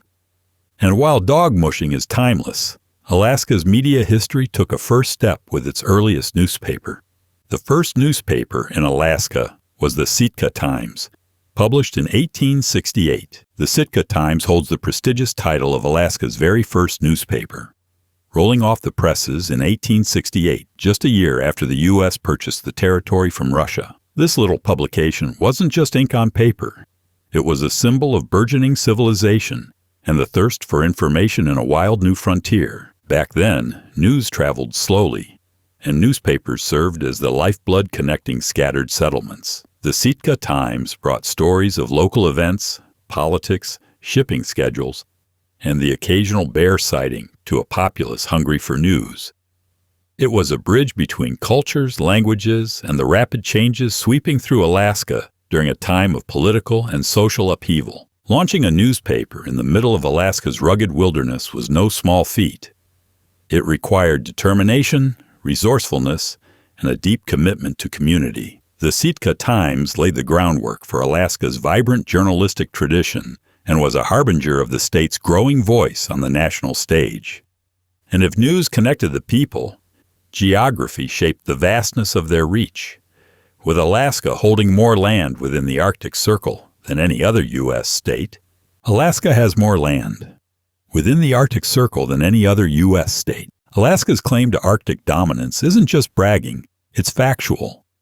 More of Alaska's land lies within the Arctic Circle than any other state in the U.S., encompassing vast expanses of tundra, glaciers, and ice fields. This northernmost stretch is a land of extremes, where the environment challenges even the hardiest humans and animals to adapt or perish. Within this Arctic zone, the sun behaves like a moody artist, offering months of endless daylight during summer and prolonged darkness in winter. The extreme climate shapes everything from indigenous cultures to wildlife, creating ecosystems uniquely attuned to the cold and darkness. The Arctic Circle territory is also central to ongoing discussions about climate change, resource extraction, and indigenous rights. Melting permafrost and shifting wildlife patterns signal a changing world, where Alaska's Arctic lands serve as a front line and a barometer for global environmental health. But life in the Arctic is also surprisingly festive, especially in towns that embrace their chilly uniqueness. The town of North Pole, Alaska, has year-round Christmas decorations and a Santa Claus house. If you're looking for Christmas magic any time of the year, head to North Pole, Alaska, a town that fully commits to its festive identity. This quirky place doesn't just celebrate Christmas seasonally. It's a full-on year-round winter wonderland, complete with twinkling lights, giant candy canes, and more Santa-themed shops than you can shake a stocking at. Central to the town's charm is the Santa Claus house, a massive store and tourist attraction where you can meet the big guy himself, send letters stamped with a special North Pole postmark, and stock up on Christmas souvenirs no matter the month. It's a surreal blend of kitsch, holiday cheer, and small-town spirit. North Pole's embrace of Christmas all year long isn't just about tourism. It's a cultural statement, a way to bring warmth and joy to a state known for its long, cold winters. It's a reminder that even in the harshest places, there's room for wonder and whimsy. And speaking of wonders, Alaska's earthquake history contains some of the most powerful tremors ever recorded. The largest earthquake in U.S. history occurred in Alaska on Good Friday, March the 27th, 1964. Alaska's geological drama reached a staggering climax on Good Friday, March 27th, 1964, when it experienced the largest earthquake in U.S. history, a monumental 9.2 magnitude quake that shook the very foundations of the state. Lasting nearly 4 minutes, the earthquake was so powerful it caused the ground to ripple, buildings to collapse, and the landscape to reshape itself dramatically. Entire towns were devastated, and tsunamis triggered by the quake traveled across the Pacific, causing damage as far away as California and Hawaii. This seismic event, now known simply as the Great Alaskan Earthquake, remains one of the most studied quakes worldwide due to its intensity and widespread impact. The destruction was catastrophic, but the disaster also propelled advances in earthquake science, engineering, and emergency preparedness that have saved countless lives since. The quake serves as a sobering reminder that Alaska's natural beauty and resources come hand in hand with incredible geological volatility, a land where the Earth itself refuses to remain still. And if Alaska's ground isn't always steady, the skies and seas above harbor their own unsettling mysteries. The Alaska Triangle is a region with a high number of reported disappearances of planes and people, similar to the Bermuda Triangle. Move over Bermuda. Alaska has its own version of a mysterious zone, known ominously as the Alaska Triangle. This vast rugged area in the northern part of the state is infamous for an unusually high number of unexplained disappearances involving planes, boats, and even people. Just like its tropical counterpart, the Bermuda Triangle, the Alaska Triangle is shrouded in speculation, conspiracy theories, and eerie tales. The region's treacherous weather, unpredictable terrain, and magnetic anomalies create hazardous conditions for navigation. Dense forests, mountainous landscapes, and sudden storms mean that search and rescue operations often become perilous hunts with grim outcomes. Some missing persons and aircraft have never been found, adding to the legend and mystery. The Alaska Triangle feeds the human fascination with the unknown, combining natural danger with inexplicable phenomena, and reminding us that even in an era of advanced technology, some places remain enigmatic and dangerous. And while mystery reigns in the skies, Alaska's timekeeping marches to its own beat. Alaska has its own unique time zone, Alaska time. In a state that seems to play by its own rules, Alaska even has its own unique time zone, Alaska time, a KST/AKDT. Covering the vast majority of the state, Alaska time is 1 hour behind Pacific time, setting it apart from much of the country. But this seemingly simple fact hides a complex relationship with time itself, especially given Alaska's extreme daylight variations. Because Alaska stretches across so many degrees of longitude, it technically spans multiple time zones. However, to keep things manageable, the state uses primarily one standard time zone, despite the geographic discrepancies. This means that in parts of Alaska, solar noon, when the sun is highest in the sky, can occur at very different clock times than people are used to, messing with everything from schedules to circadian rhythms. The unique time zone is yet another example of Alaska's distinct identity, both geographically and culturally, existing somewhat apart from the contiguous U.S. A reminder that here, even time bends to the demands of place. And speaking of bending to extremes, Alaska's gold rush era forever shaped the state's history and mythos. The famous gold rush of the late 19th century brought thousands of prospectors to Alaska and the Yukon. The late 19th century gold rush was Alaska's explosive moment in the spotlight, a chaotic influx of fortune seekers, dreamers, and outright opportunists flooding into the territory and the neighboring Yukon.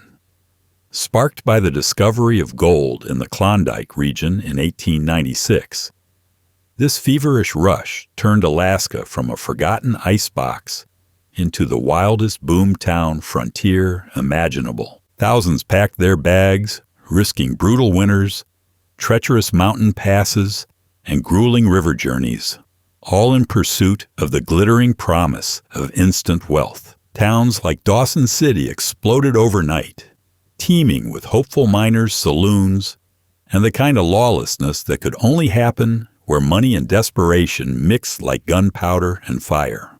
The gold rush left a legacy far beyond the nuggets unearthed.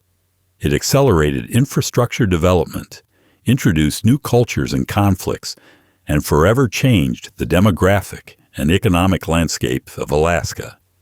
It was the last great fling of American frontier expansion, a mad, desperate dash that shaped the state's identity as a place where fortune favors the brave and the foolish alike. And if gold rushes stirred the land, Alaska's natural beauty offers a spectacular finale in the form of its highest waterfall. The state's highest waterfall, Bridal Veil Falls, is in Valdez. Among Alaska's breathtaking natural wonders, Bridal Veil Falls stands out as the state's highest waterfall, plunging dramatically in Valdez, a coastal town renowned for its stunning landscapes and rugged charm. The falls cascade down a rocky cliff face, spraying mist into the crisp Alaskan air, creating an ethereal spectacle that seems to blend the raw power of nature with delicate grace. Valdez, surrounded by glaciers and fjords, serves as the perfect backdrop for Bridal Veil Falls. The waterfall isn't just a pretty sight. It's a symbol of Alaska's dynamic geology and the constant interplay between water and rock. Visitors to the falls experience a visceral connection to the wilderness, a moment to appreciate the sheer force and beauty that define the state. Bridal Veil Falls is a reminder that Alaska's natural features are not just big, they're monumental, often overwhelming, and endlessly inspiring. It's a testament to the state's wild spirit and the grandeur that awaits anyone willing to venture into its depths. Speaking of grandeur, Alaska is so vast it's bigger than some of America's largest states combined. Alaska is larger than Texas, California, and Montana combined. Size matters, and Alaska is the undisputed heavyweight champion of the U.S., boasting a landmass larger than Texas, California, and Montana combined. This staggering fact isn't just a trivia tidbit, It's a lens through which to view the state's scale, challenges, and mystique.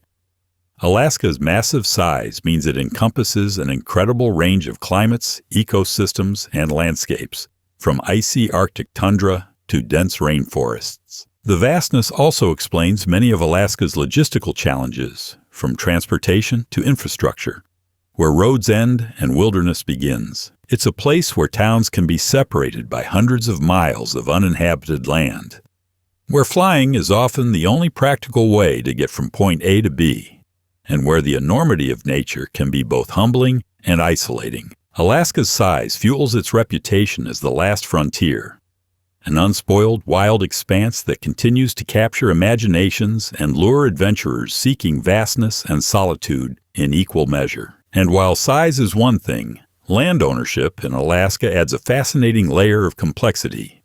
The Alaska Native Claims Settlement Act of 1971 gave Alaska Natives ownership of 44 million acres of land and $962.5 million. In 1971, the Alaska Native Claims Settlement Act, ANCSA, dramatically reshaped the state's legal and cultural landscape. This landmark legislation resolved long-standing disputes over indigenous land claims by granting Alaska Natives ownership of approximately 44 million acres of land and a financial settlement totaling $962.5 million.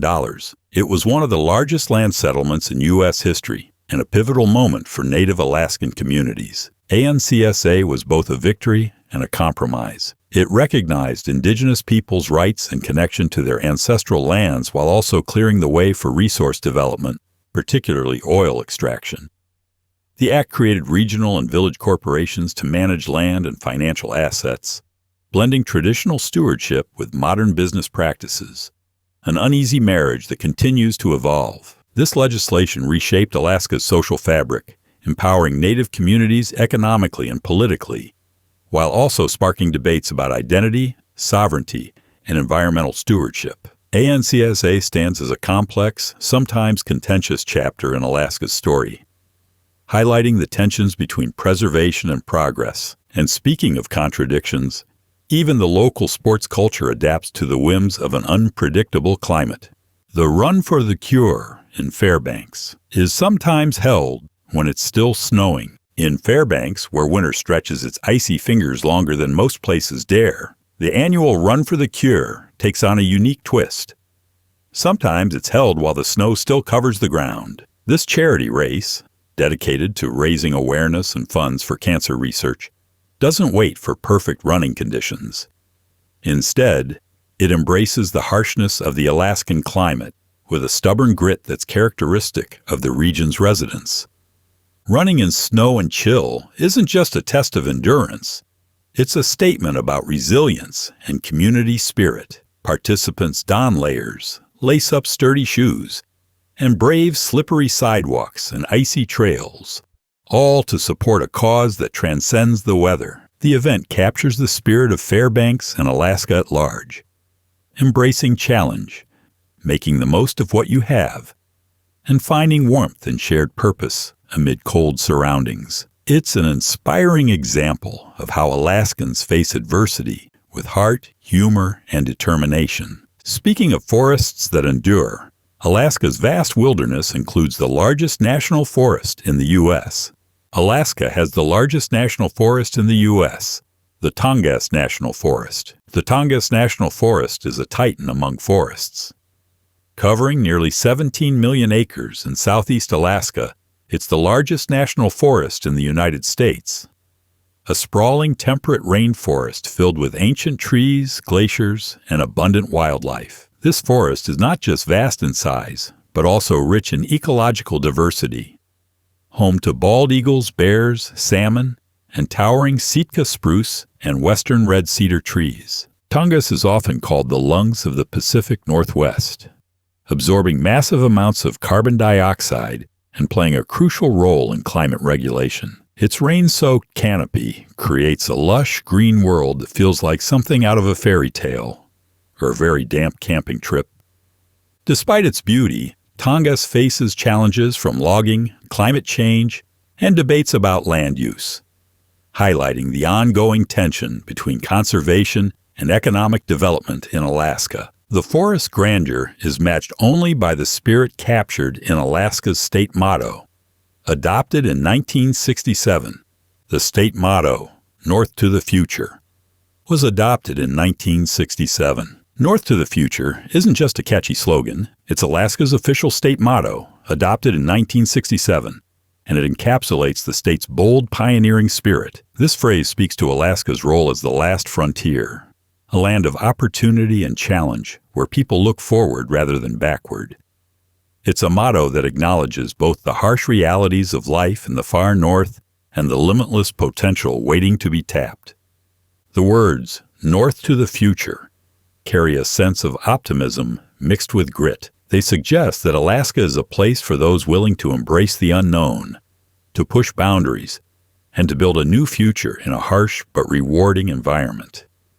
This motto has become a cultural touchstone, capturing the imagination of residents and outsiders alike. It's a reminder that despite its remoteness and difficulties, Alaska looks forward with hope, innovation, and resilience, qualities that have shaped its past and will define its future. Speaking of history and hope, Alaska's path to statehood was another monumental step. The Alaska Statehood Act was signed by President Eisenhower in 1958, making Alaska the 49th state. On January 3, 1959, Alaska officially became the 49th state of the United States, thanks to the Alaska Statehood Act signed by President Dwight D. Eisenhower the year before. This act marked the culmination of decades of debate, lobbying, and complex negotiations over Alaska's place in the Union. Statehood was not guaranteed. It faced opposition from those who doubted Alaska's population size, economic viability, and strategic importance. Yet, Alaskans persisted, driven by a desire for self-governance, economic development, and recognition. Becoming a state opened doors to federal funding, infrastructure projects, and political representation, transforming Alaska's economy and society. The act also marked a symbolic shift. From a distant territory seen as a frozen wasteland to a full member of the United States with all the rights and responsibilities that entailed. Statehood fueled pride, development, and a sense of belonging among Alaskans. And as the sun barely sets during summer, Alaskans celebrate with a unique sporting event. The Midnight Sun Game is an annual baseball game played in Fairbanks around the summer solstice, starting at 10:30 p.m. and finishing in daylight. Imagine a baseball game where the sun never truly sets. A game played under skies that glow bright into the night. A surreal celebration of summer's endless daylight. That's the Midnight Sun Game in Fairbanks, an annual tradition played around the summer solstice, starting at 10:30 p.m. and often finishing in broad daylight. This game is more than just a quirky spectacle. It's a testament to Alaska's unique relationship with the natural world.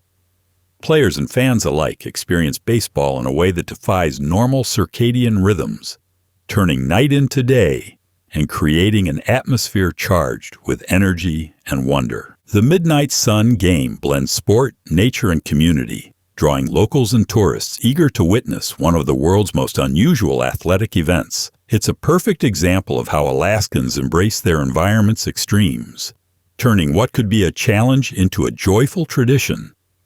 And while baseball bats swing under the midnight sun, bush pilots keep communities connected all year round. Alaska has a strong bush pilot culture, with pilots often serving as lifelines to remote communities. In Alaska, where roads often end and the wilderness begins, bush pilots are the unsung heroes who keep the state's remote communities connected. Flying small, rugged aircraft into tiny, sometimes makeshift airstrips, these pilots navigate extreme weather, challenging terrain, and unpredictable conditions to deliver people, supplies, mail, and medical aid. In many places, a bush pilot's plane is the only reliable link to the outside world. This culture of bush flying is deeply ingrained in Alaska's identity. Pilots are more than just aviators. They're lifelines, adventurers, and sometimes first responders. The bush pilot lifestyle demands courage, skill, and a deep respect for the unpredictable Alaskan environment. Many of these pilots grow up learning to fly in this demanding setting, passing down traditions of navigation, survival, and community service.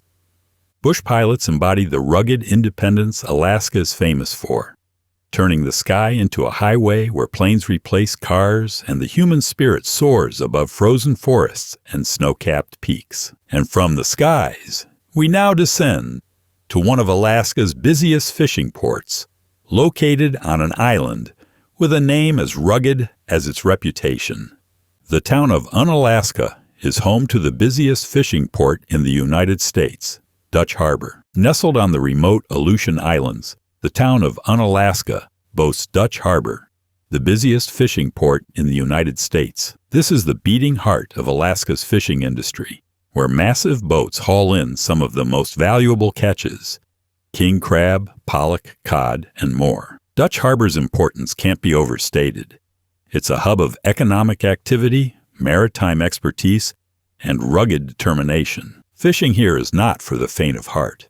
The waters around the Aleutians are among the most treacherous in the world, with fierce storms, icy seas, and unpredictable conditions that test even the most experienced crews. The town's residents live a hard, weather-beaten life, tied closely to the rhythms of the ocean and the demanding fishing calendar. Unalaska's Dutch Harbor has earned its fame and its reputation, in part due to the reality TV series Deadliest Catch, which showcases the grueling work and risks faced by crab fishermen. It's a place where human grit meets nature's fury, and survival depends on skill, courage, and a little bit of luck. And speaking of journeys through Alaska's wilderness, the Alaska Railroad offers scenic train rides that are anything but ordinary. The Alaska Railroad offers scenic train journeys through the wilderness. The Alaska Railroad isn't your typical train line. It's a gateway to some of the most breathtaking wilderness scenery in North America, stretching hundreds of miles from Seward and Whittier on the southern coast up to Fairbanks in the interior. This railroad weaves through towering mountains, dense forests, and alongside glistening rivers and glaciers. Traveling on the Alaska Railroad is less about rushing from point A to B, and more about soaking in the grandeur of a landscape where nature dominates. Passengers can spot wildlife like moose, bears, and eagles from panoramic windows, while the rhythm of the train lulls you into a reflective state, suspended between human engineering and wild beauty. The railroad also plays a vital role in connecting communities, transporting freight and passengers where roads don't reach or are impassable. For locals and tourists alike, the Alaska Railroad is both practical and magical, a way to experience Alaska's vastness with comfort and awe. From the rails, we turn to one of the state's earliest ventures into oil drilling, marking the beginning of a new economic era.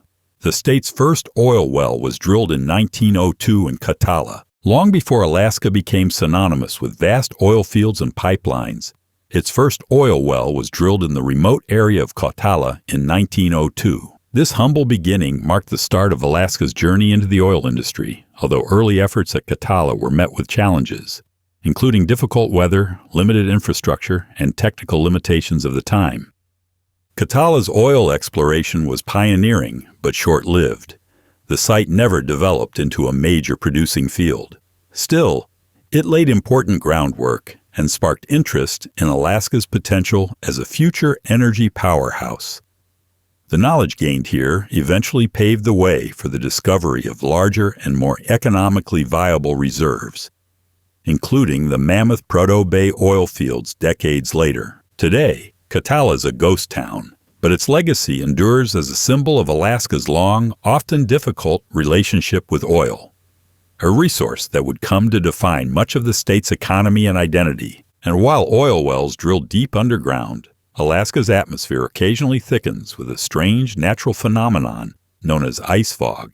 Alaska has ice fog, a type of fog that forms in extremely cold temperatures. If you've ever heard of fog and imagined soft, misty veils drifting over the land, Alaska's ice fog is something quite different. Harsh, sparkling, and eerily beautiful. Ice fog occurs when the temperature plunges far below freezing, causing water vapor to freeze instantly into tiny ice crystals suspended in the air. The result is a glittering white haze that shrouds towns and roads in mysterious glow. This phenomenon is most common in Alaska's interior during winter, where temperatures can drop below negative 40 degrees Fahrenheit. Ice fog can reduce visibility drastically, making travel hazardous and creating a surreal frozen world where every surface sparkles with frost. It's a reminder of just how unforgiving Alaska's climate can be, transforming even simple weather into an otherworldly experience. While the beauty of ice fog can be mesmerizing, living and moving through it requires respect and caution. Two qualities Alaskans seem to carry in abundance. And speaking of imposing structures, Alaska's built environment holds some architectural oddities like the Buckner Building in Whittier. The largest single building footprint in Alaska is the Buckner Building in Whittier, a former military barracks. The Buckner Building in Whittier, Alaska, stands as a colossal monument to Cold War paranoia and architectural ambition. Once the largest building by footprint in Alaska, it was built in the 1940s as a military barracks designed to house thousands of soldiers in one location. The building is massive, spanning multiple floors and incorporating not just living quarters, but a grocery store, a post office, and other essential facilities.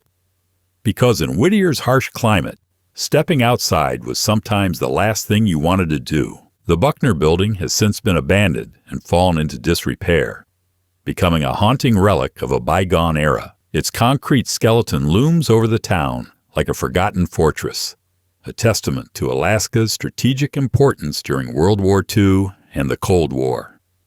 Its eerie emptiness and immense scale make the building a popular subject for photographers, urban explorers, and ghost story enthusiasts, symbolizing the rugged history and mysterious allure of Alaska's built environment. And while the Buckner Building is a relic of the past, Alaska proudly wears a nickname that captures its enduring spirit. The state's official nickname is the Last Frontier. Alaska proudly carries the nickname the Last Frontier, a title that perfectly captures its essence as a land of vast, untamed wilderness and boundless opportunity. This nickname conjures images of rugged mountains, endless forests, and remote communities that cling to existence in some of the most challenging environments on Earth. It speaks to the state's reputation as one of the final places in the United States where wild nature reigns supreme and human settlement feels like a daring adventure rather than a given. The Last Frontier is more than marketing.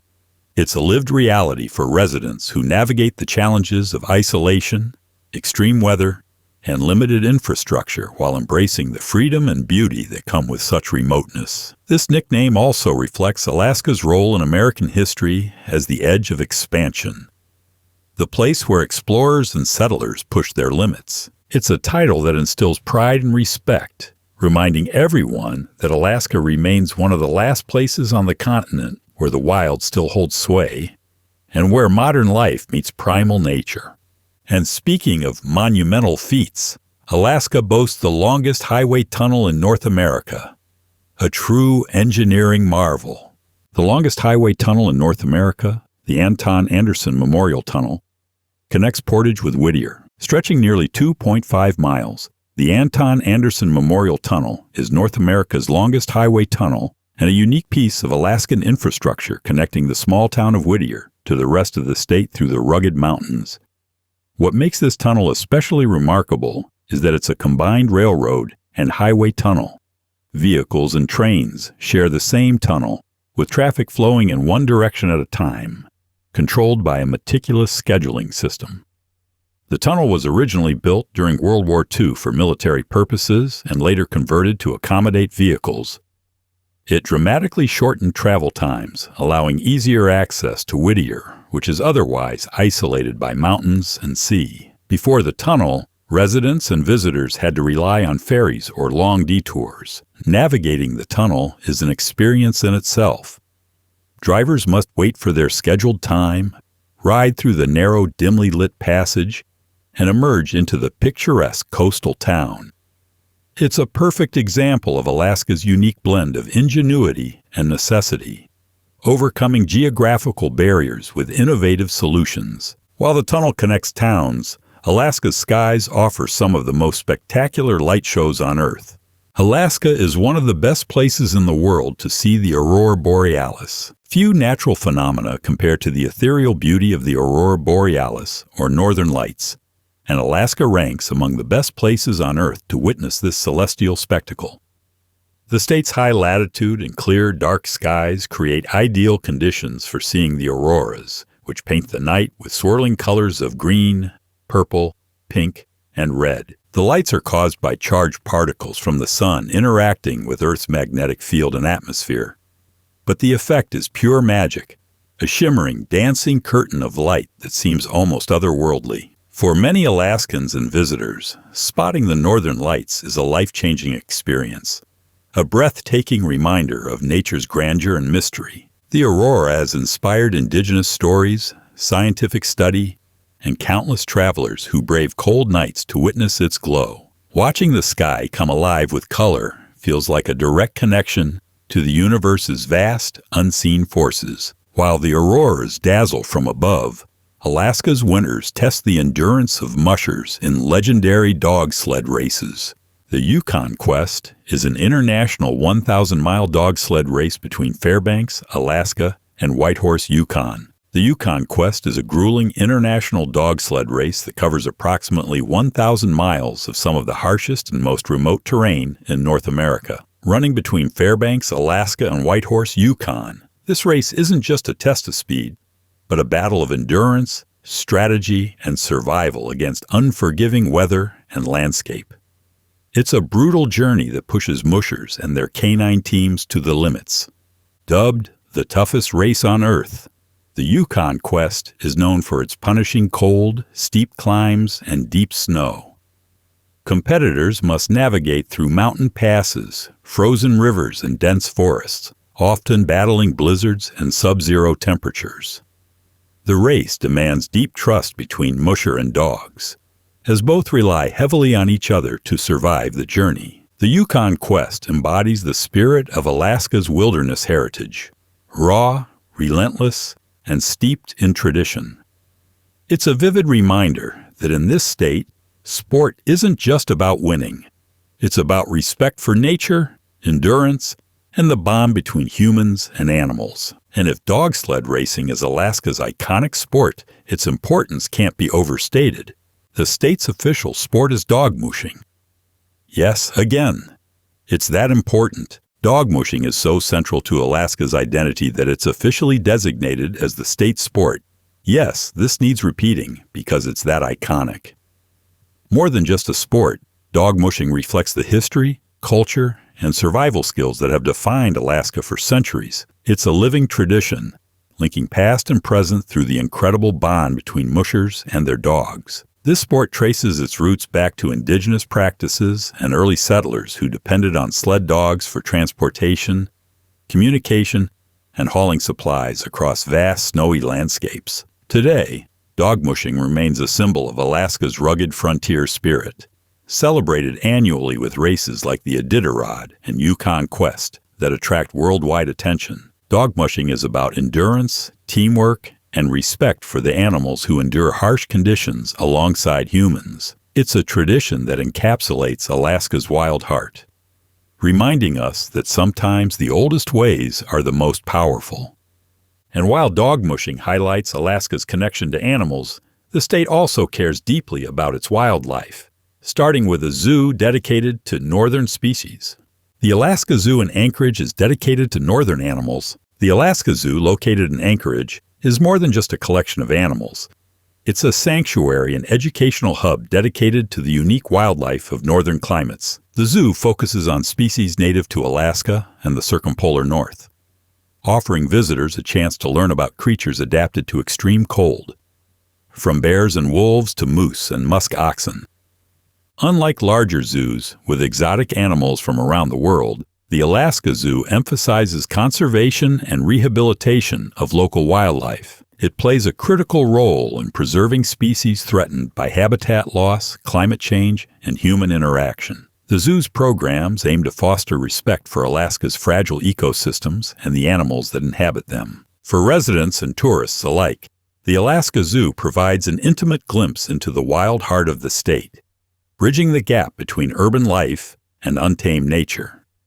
It reminds us that the animals are not just attractions, but vital parts of Alaska's identity and survival. And speaking of unique places, there's a town in Alaska that can only be reached by road through Canada. The town of Hyder, Alaska, is only accessible by road through Canada. Hyder is Alaska's quirky little border town with a strange travel rule. You can only get there by road if you come through Canada. That's right, there's no direct road connecting Hyder to the rest of Alaska. Instead, visitors and residents must drive through the Canadian province of British Columbia to reach this tiny outpost nestled on the border. This odd setup makes Hyder feel like a piece of Canada living inside Alaska, with a strong influence from its neighbor. The town embraces its remote, almost out-of-place vibe, attracting tourists with its grizzly bear viewing, salmon runs, and unpretentious charm. Despite the logistical quirks, the community thrives by leveraging its unique location and relationship with Canadian neighbors. Hyder's unusual access highlights just how rugged and complicated Alaska's geography can be, where political boundaries intersect with mountain passes and wilderness.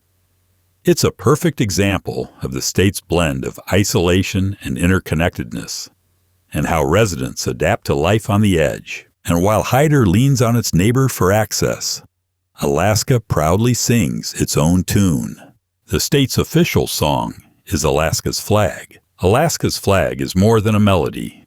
It's an anthem that celebrates the state's identity and the symbolism woven into its flag. Written in the 1930s by Marie Drake, with music composed by Eleanor Dusenberry, the song pays tribute to the 7 stars of the Big Dipper and the North Star, central elements on Alaska's blue flag. The lyrics evoke Alaska's vast wilderness, the rugged spirit of its people, and the guiding light of the North Star, symbolizing hope and direction. The song has become a beloved part of Alaska's culture, often performed at official ceremonies, schools, and community events, reinforcing state pride and unity. Alaska's flag captures the beauty, mystery, and resilience of the state, linking the natural world with the human spirit. It's a musical reflection of Alaska's past, present, and future. A melodic reminder that this last frontier shines bright even in the darkest winters. And while music lifts the spirit, Alaska's infrastructure quietly connects its vast expanse through an iconic highway. The Alaska Highway was built during World War II to connect Alaska to the contiguous U.S. The Alaska Highway is a monumental engineering feat and a vital lifeline that connects Alaska to the contiguous United States.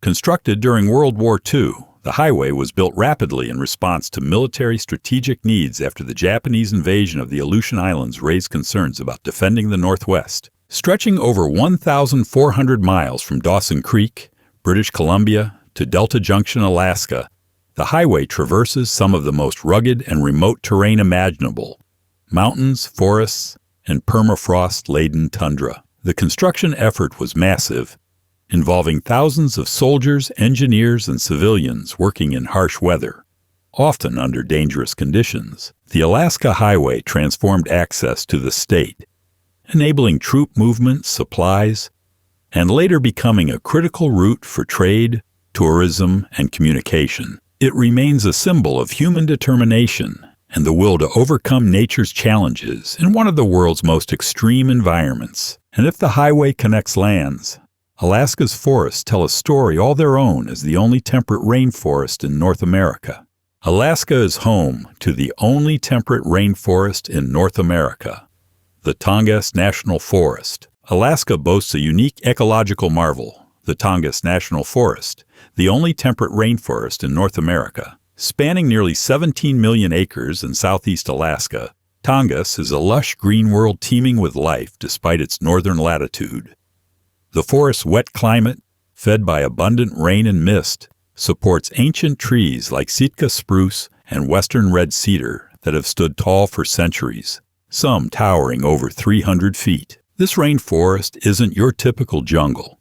It's a cool, moss-draped ecosystem filled with crystal-clear streams, vibrant salmon runs, and diverse wildlife, including bears, eagles, and wolves. The Tongass plays a vital role in carbon storage, climate regulation, and providing habitat to countless species, making it one of the most ecologically important forests on the planet. The forest also holds cultural significance for indigenous communities who have lived sustainably in the region for thousands of years. However, Tongass faces ongoing debates over logging and conservation, highlighting the tension between economic development and environmental stewardship. This rainforest is a reminder that Alaska's wilderness isn't just frozen tundra. It's also a verdant, vibrant landscape with secrets to inspire and protect. Speaking of marine life, Alaska's official marine mammal is the majestic bowhead whale. The state's official marine mammal is the bowhead whale. The bowhead whale, Alaska's official marine mammal, is a symbol of the state's deep connection to its icy seas and indigenous heritage. These enormous baleen whales can live over 200 years, making them one of the longest living mammals on Earth. Their massive heads, shaped to break through Arctic ice, and thick blubber layers allow them to survive and thrive in the harsh conditions of Alaska's northern waters. Bowhead whales have been central to the cultures and survival of Alaska Native peoples for millennia. Traditional hunting of bowhead whales is deeply embedded in the social and spiritual fabric of indigenous communities, balancing respect for the species with subsistence needs. Today, bowhead whales face challenges from climate change, industrial activity, and shifting sea ice patterns. But conservation efforts help ensure their populations remain stable. The whale's designation as Alaska's marine mammal highlights the state's commitment to protecting its unique and majestic wildlife. This powerful creature joins other symbols of Alaska's natural heritage, like the state seal, which tells a story of the land and its people. The Alaska seal features a rising sun, mountains, a forest, and a train, symbolizing its resources and development. Alaska's official state seal is a rich tapestry of symbols that reflect the state's natural wealth and human progress. Prominently featured are a rising sun, majestic mountains, dense forests, and a train chugging through the landscape, each element representing key aspects of Alaska's identity. The rising sun symbolizes hope and the dawning of a new era, while the mountains and forests signify the vast and rugged wilderness that defines the state. The train represents development and the connection of remote regions, highlighting Alaska's journey from frontier to modern society. Also included are images of ships and tools, nodding to fishing, mining, and other resource industries essential to the economy. Together, these symbols tell a story of balance between preserving natural beauty and embracing growth. The seal serves as a visual reminder of Alaska's enduring spirit, its reliance on natural resources, and the importance of progress built on respect for the environment.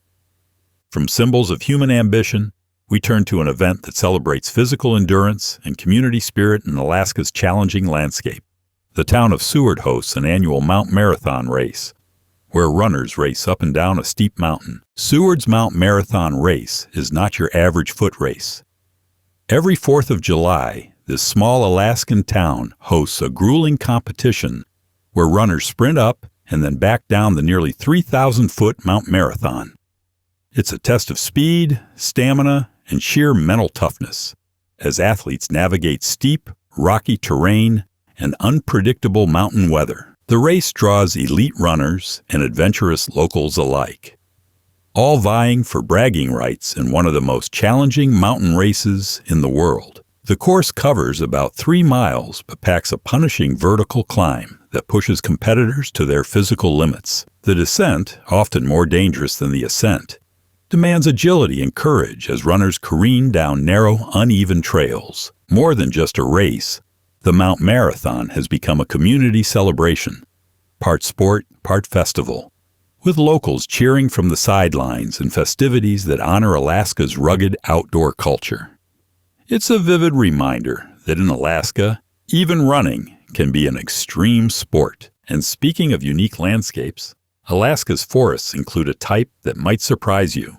Alaska has a unique type of forest called rainforest. Due to its high precipitation, when you hear rainforest, your mind might jump to the steamy tropics. But Alaska boasts a rare and unique temperate rainforest, primarily found in the southeastern part of the state. These rainforests are lush, dense, and dripping with moisture, sustained by some of the highest annual precipitation levels in North America. Alaska's rainforests are dominated by towering Sitka spruce and western hemlock trees, draped in mosses, lichens, and ferns that create a green, vibrant undergrowth. The climate is cool and wet, which creates a world that's both ancient and alive, home to diverse wildlife, from black bears and wolves to countless bird species. This forest type is unusual because it thrives in a northern, colder environment, contrasting sharply with the tropical rainforests many associate with the term. It's a testament to Alaska's incredible ecological diversity and the adaptability of life in seemingly harsh climates. These rainforests aren't just natural wonders. They're also cultural treasures, preserved and celebrated at places like the Alaska Native Heritage Center.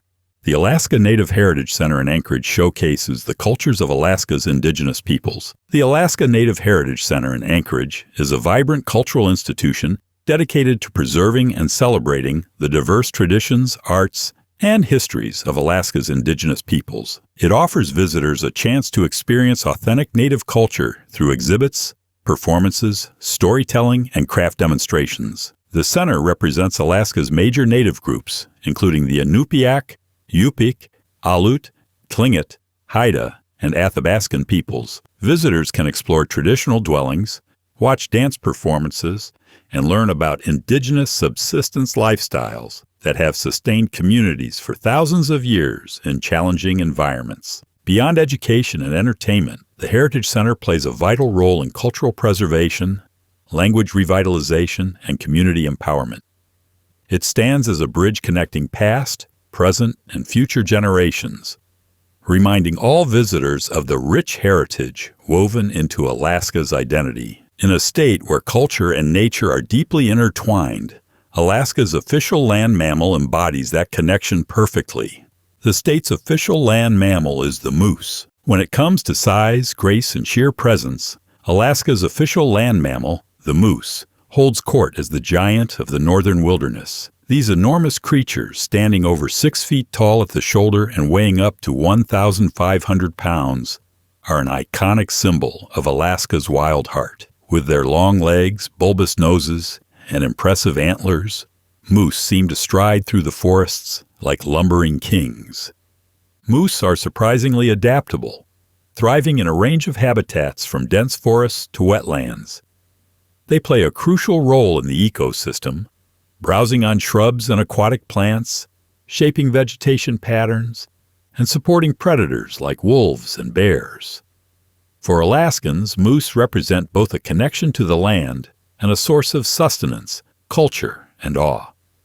Despite their size, moose can be surprisingly elusive, yet their presence is often felt by the crashes and twig snapping as they move through the wilderness. Encountering a moose is a powerful reminder of Alaska's raw and untamed nature, a living testament to the ruggedness that defines the state. And speaking of celebrations of history, Alaska's communities come together each year to remember a pivotal moment in the state's story. The Alaska Day Festival in Sitka celebrates the transfer of Alaska from Russia to the United States. Every year, the town of Sitka hosts the Alaska Day Festival, commemorating the historic transfer of Alaska from Russia to the United States on October 18, 1867. This annual celebration is a blend of cultural pride, historical reflection, and community spirit, marking a defining moment when Alaska's destiny shifted under new sovereignty. The festival features parades, reenactments, traditional dances, and educational events that honor the diverse peoples who have shaped Alaska, from indigenous communities to Russian settlers and American pioneers. It's a time for locals and visitors alike to explore the rich tapestry of Alaska's past including its complex colonial history and the journey toward statehood. Alaska Day is more than a history lesson. It's a living tradition that fosters unity and a sense of place. Through festivities and storytelling, the community reaffirms its unique identity and connection to the land and its layered heritage. From celebrating the past, we move to one of Alaska's engineering marvels, the longest pier in the world. The longest pier in the world, the city of Valdez Municipal Pier, is in Valdez, Alaska. Valdez is home to the city of Valdez Municipal Pier, which claims the distinction of being the longest pier in the world. Stretching nearly 7,500 feet into Prince William Sound, this massive structure was built to accommodate large tankers carrying crude oil from the Trans-Alaska Pipeline to global markets. The pier is not just a feat of engineering, but a critical economic artery for the state. Constructed to withstand harsh weather, tides, and seismic activity, the pier's robust design allows Valdez to serve as a key port for oil exportation, shipping, and maritime commerce. It's a symbol of Alaska's industrial capacity, meshed with its rugged environment, where infrastructure must endure extremes to keep the state connected to the rest of the world. Walking along the pier offers panoramic views of icy waters, glaciers, and mountains, reminding visitors that Alaska's economy and beauty often coexist in dramatic fashion. And speaking of dramatic contrast, Anchorage's average January temperature reveals another side of Alaska's climate extremes. The average temperature in Anchorage in January is 20 degrees Fahrenheit, minus 6.7 degrees Celsius. January in Anchorage is the kind of winter that makes you question your life choices, yet somehow people endure and even thrive. The average temperature hovers around 20 degrees Fahrenheit, or about negative 6.7 degrees Celsius, which might sound mild compared to the Arctic interior, but for a city of nearly 300,000, it's a significant test of resilience.